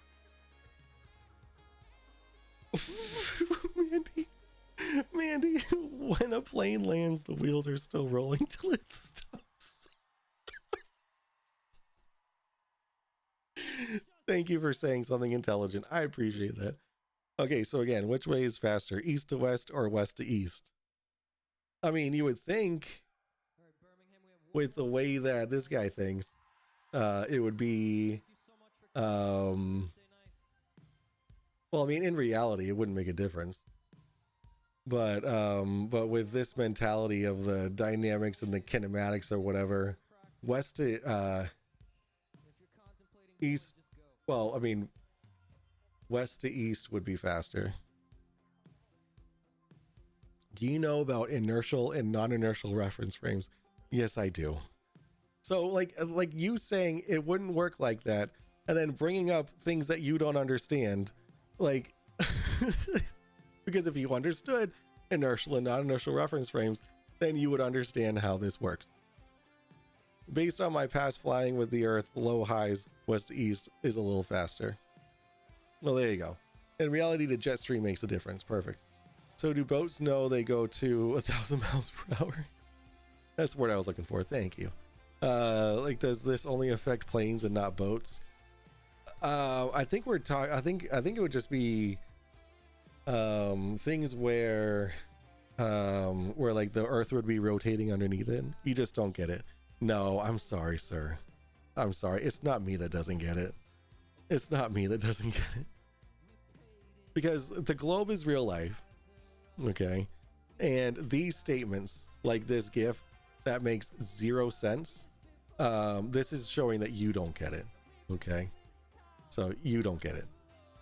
Yes, west to east is faster because of the jet stream. There we go. I was right. I was right. And what actually, why is there a jet stream? It wouldn't be because of the rotation of the Earth, would it? Let's see. What causes a jet stream?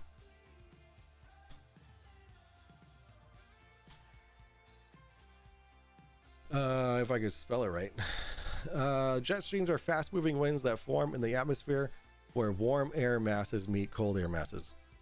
They are a product of the atmospheric heating by solar radiation that produces the large-scale circulation of cells and the action of the Coriolis force that is caused by the planet's rotation. Huh. Interesting. Huh. Well, I mean, you say that, but right here it says, and the action of the Coriolis force is caused by the planet's rotation. So what? I mean, let's see what this source is. Who says this? Actually, let's go to National Oceanic and Atmospheric Administration. All right. Since these hot and cold air boundaries are most pronounced in winter, jet streams are the strongest during the northern and southern hemisphere winters. Let's see. Why do the jet stream winds blow from west to east? All right, ready for this? Recall from the previous section what the global wind patterns would be like if the Earth was not rotating. The warm air rising at the equator would move directly toward both poles. We saw that the Earth's rotation divided this circulation into 3 cells, and it is responsible for the existence of the jet stream as well. So, what about temperature? What about temperature again? Because this is from the National Oceanic and Atmospheric Administration. Okay. And this clearly states that the jet stream, part of it is due to the Earth's rotation. So actually, you didn't actually answer my question. So with the Coriolis effect in in mind, okay, what I want you to do is I want you to tell me if you were to shoot a cannon from the equator of the Earth. So this is the equator, right? So let's look at this. If you're to shoot a cannon from the equator directly north, would the cannonball go A, behind the curve, B, straight north, or C, ahead of the curve, ahead of the rotation of the Earth? So go ahead, answer that question. A, it would go behind the curve of the Earth. I'm so sorry, sir, but that is incorrect. Due to Coriolis effect, the cannonball would go ahead of the curve. That's the theory. What do you mean that's the theory?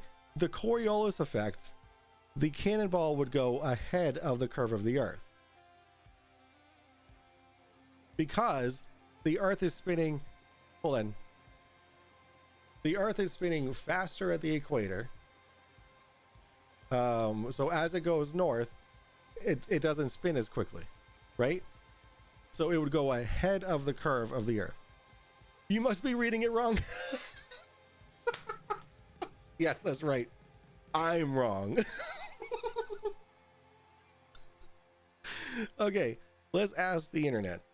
If you shoot a cannonball from the equator directly north, which way would it go? Coriolis effect for beginners. All right, let's see. This is the truth about guns. Yes. All right, shooting north or south. Okay, let's see. If you're driving a car and there's a stationary target, okay, hold on. I want to see a picture. All right, let's see. There's too many words here. I was hoping for like something quick, but yeah, no, you're wrong. It would lag behind. You just said it wouldn't spin as quickly. So hold on. I might have gotten that wrong. Let's go here.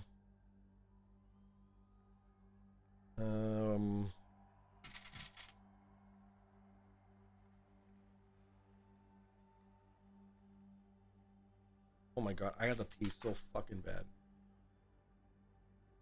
All right, here we go.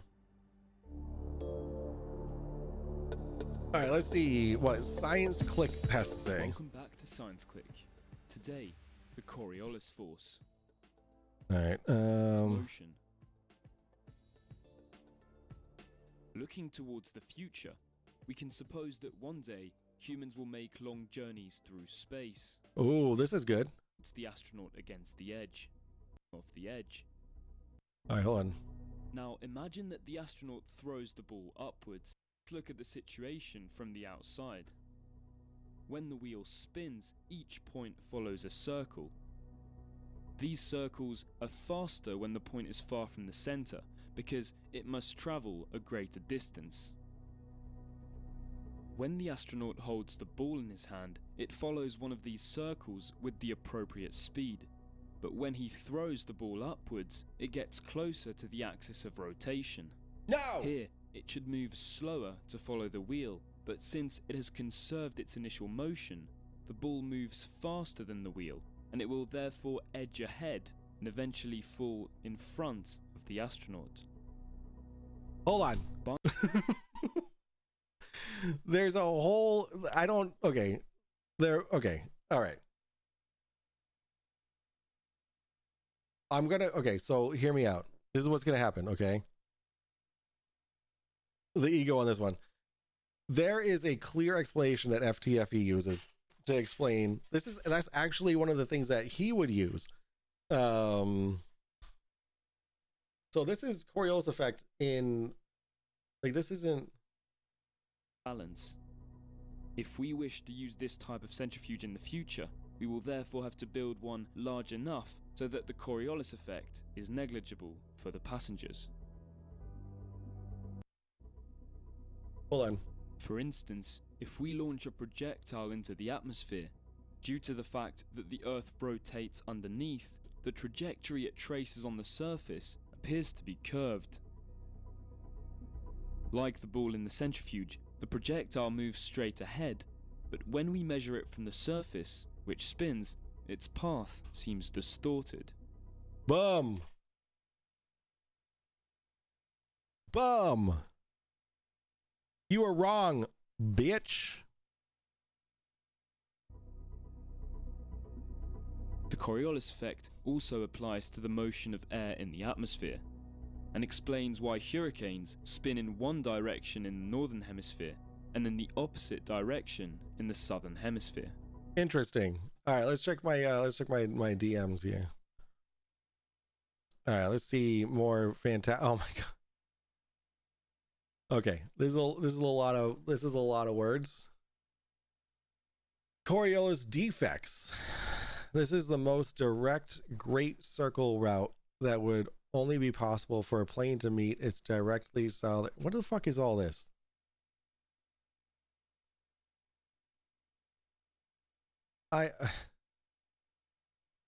So you understand the difference between. Okay, I need to make sure that. Okay, so this looks like it is about planes, right? About flying. Yeah, this is about planes. Okay, so what difference is what difference is there between a cannonball and a plane? Oh wait, I'm gonna go pee while you tell me the difference between a cannonball and a plane. I will be right back.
All right, let's see. All right, what do we got? What did you say? This is great that you're showing this because it shows that planes and all projectiles would be affected by the Earth rotating separately from the path below. So saying it all moves together doesn't work for you any longer. Okay, so you didn't actually answer my question. So my question was, what's the difference between a cannonball and a plane? So let me break it down for you, okay? The plane, like I've already gone over this, right? I've already told you this. The plane uses the atmosphere or the air for flight. If there was no atmosphere, there would be no flight, right? A cannonball, and it has jets, right? So it accelerates itself. It has aerodynamics to keep it in the air. Okay, so it specifically uses the air to fly. Okay. Now, does a cannonball have any of those characteristics? Yes or no? Yes or no? Does the cannonball have any of those characteristics? The engine. You're halfway there. You're craving some spaghetti? Well, I'm about to fucking devour some spaghetti and meatballs right after this conversation. It's 3 o'clock in the morning. So yeah, so the two, so play like this whole situation you got to go in. I'll read it, right? It's all garbage. Okay. I already know that because it's saying that the Coriolis effect works the same on a projectile versus, you know, an airplane. So I know it's all just trash, right? We're not spinning. All right, the Coriolis effect. The Coriolis effect is the apparent reflection of objects such as airplanes, winds, missiles, and ocean currents. No, none of those things. One of these things is not like the other. The cannonball and the plane would both be affected by the rotation, even though they are different. So they'd be affected very differently because they're different. Very differently. Okay. Let's see. Moving in a straight path relative to the Earth's surface is stronger at the equator and weakest at the poles. Let's see. Yeah, even Coriolis effect and Coriolis. Yeah, you even have it here in your own fucking thing. You're like, oh yeah, no. If you projectile something from the equator going north, it's even in this picture, and you still got it wrong.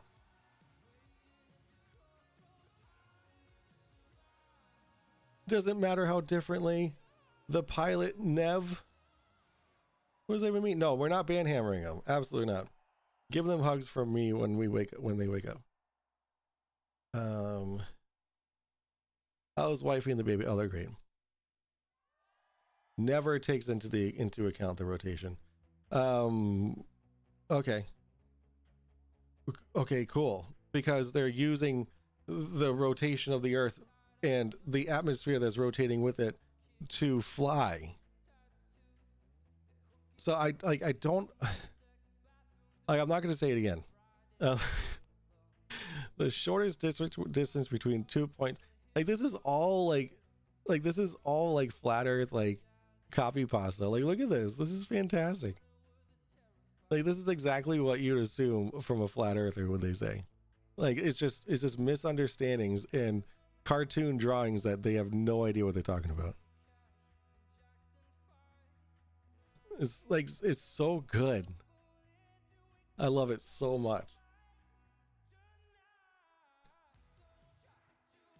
I did get that turned around how I would have. Thank you for admitting that you were wrong. I like it rough. Hammer me. Oh my god. Look at that plane picture in Earth. Airplane flying 500 miles per hour. Runway moving 1,000 miles per hour.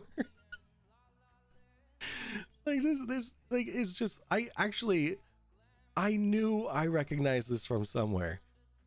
There's another another flat earth debunker that went over this exact same thing.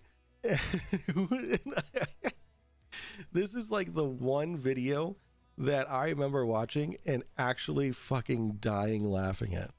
The slower rotation would also be something the pilot would need to account for. Okay. Like what is that? Like you're stating this as if these things aren't already figured out. Not getting out of this one, boys? What are we trying to, what are we getting out of? Like none of this makes sense. So how fast do you think the Earth is rotating? It's rotating at 15 degrees per hour.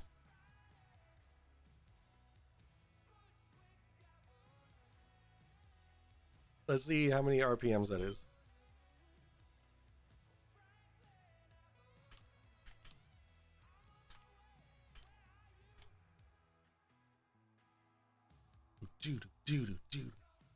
All right, it is. Oh my god. Let's see. I want RPMs. Like this is why flat earthers exist. Is because like you look for the speed of the Earth's rotation and it gives miles per hour for some fucking reason. Like it's not.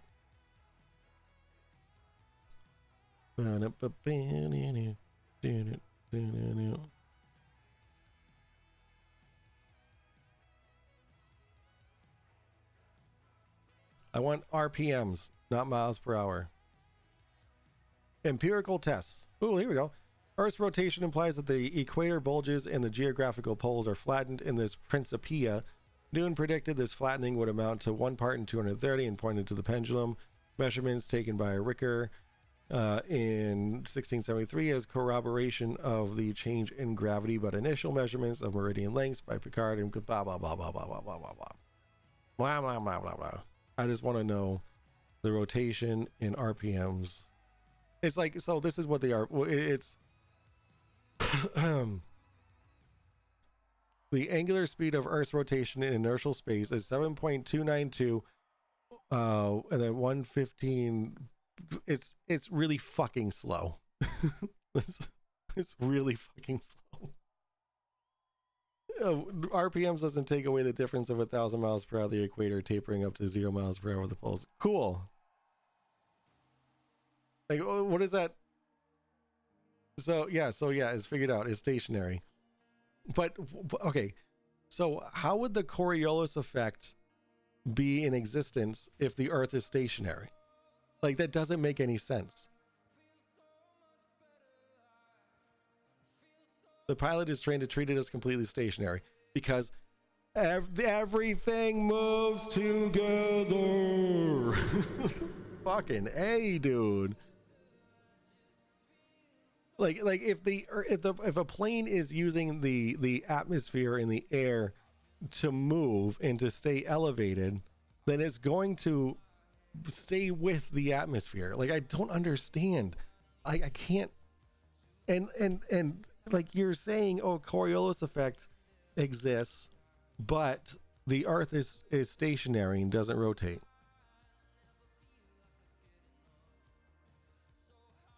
Yes, it does. Cool. If something is is flying in a straight line at 700 miles per hour in the air, right? Like, then it would hit it would break the sound barrier, right? With our atmosphere's friction. Yes. Sarah Nader. What? You can't get it because it debunks globe. So you're saying, so no, you're contradicting yourself. You're saying that the Coriolis effect exists, but the Earth doesn't rotate. Like, you can't have both. Like, we already went over that the jet stream exists because of the rotation of the Earth. Right? We already went over that. So can you, can you give me a reason for the jet stream then? Yo, Serenader, what's going on?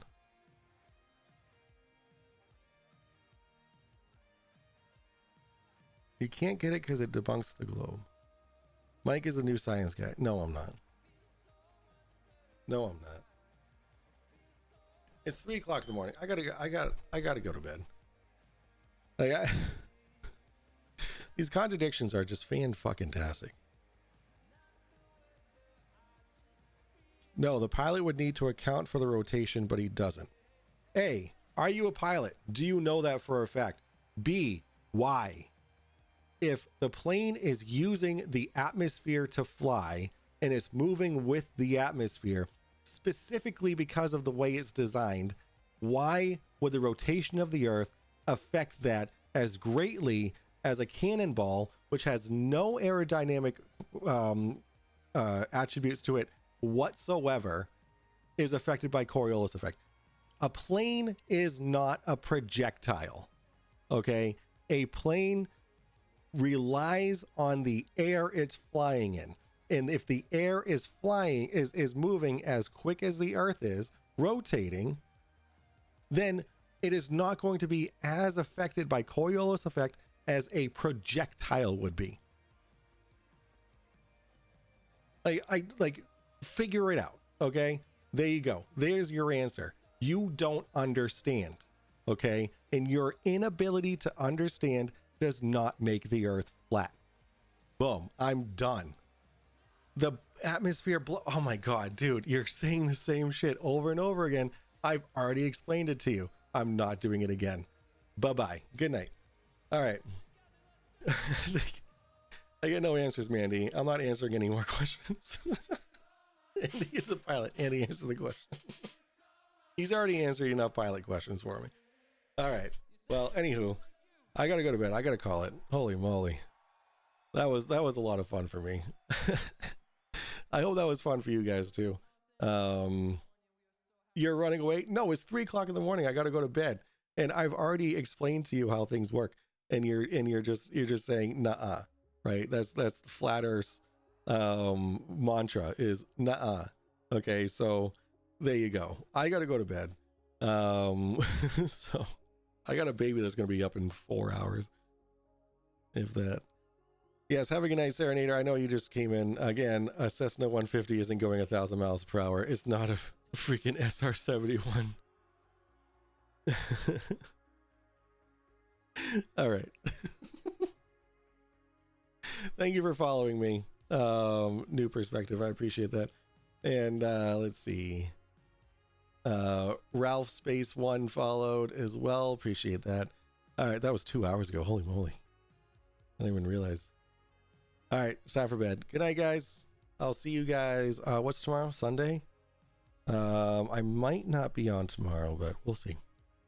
We'll see. If Jets hops on WoW, I'll probably get on. All right. And New Perspective, feel free to send me your citations on kinematics and dynamics. And don't send me memes, please. Don't send me memes. See you on the flat side soon. I was told that 8 years ago. Actually, it's actually, you know what? I've lied. Okay, it's actually been 9 years. Time flies, you know what I'm saying? I've been researching Flat Earth for 9 years. Trust me, there's no way that you're going to convert me to fucking absolute ridiculousness. No one wants to be a flat earther because no one wants to be ignorant, willfully ignorant. Okay, I'm done. All right, I love you all. I might see you tomorrow. If not, I'll see you Monday night. Hopefully Chris and Mary are back from their little Bermuda Triangle debacle, front or back. Oh my goodness. All right, they got home Friday. How do I not know this? You would think that, like, I just think they don't like me anymore. Night Mike for the third time. All right, night. Good night, Noam. All right, I'll see you guys soon. Love you, bye.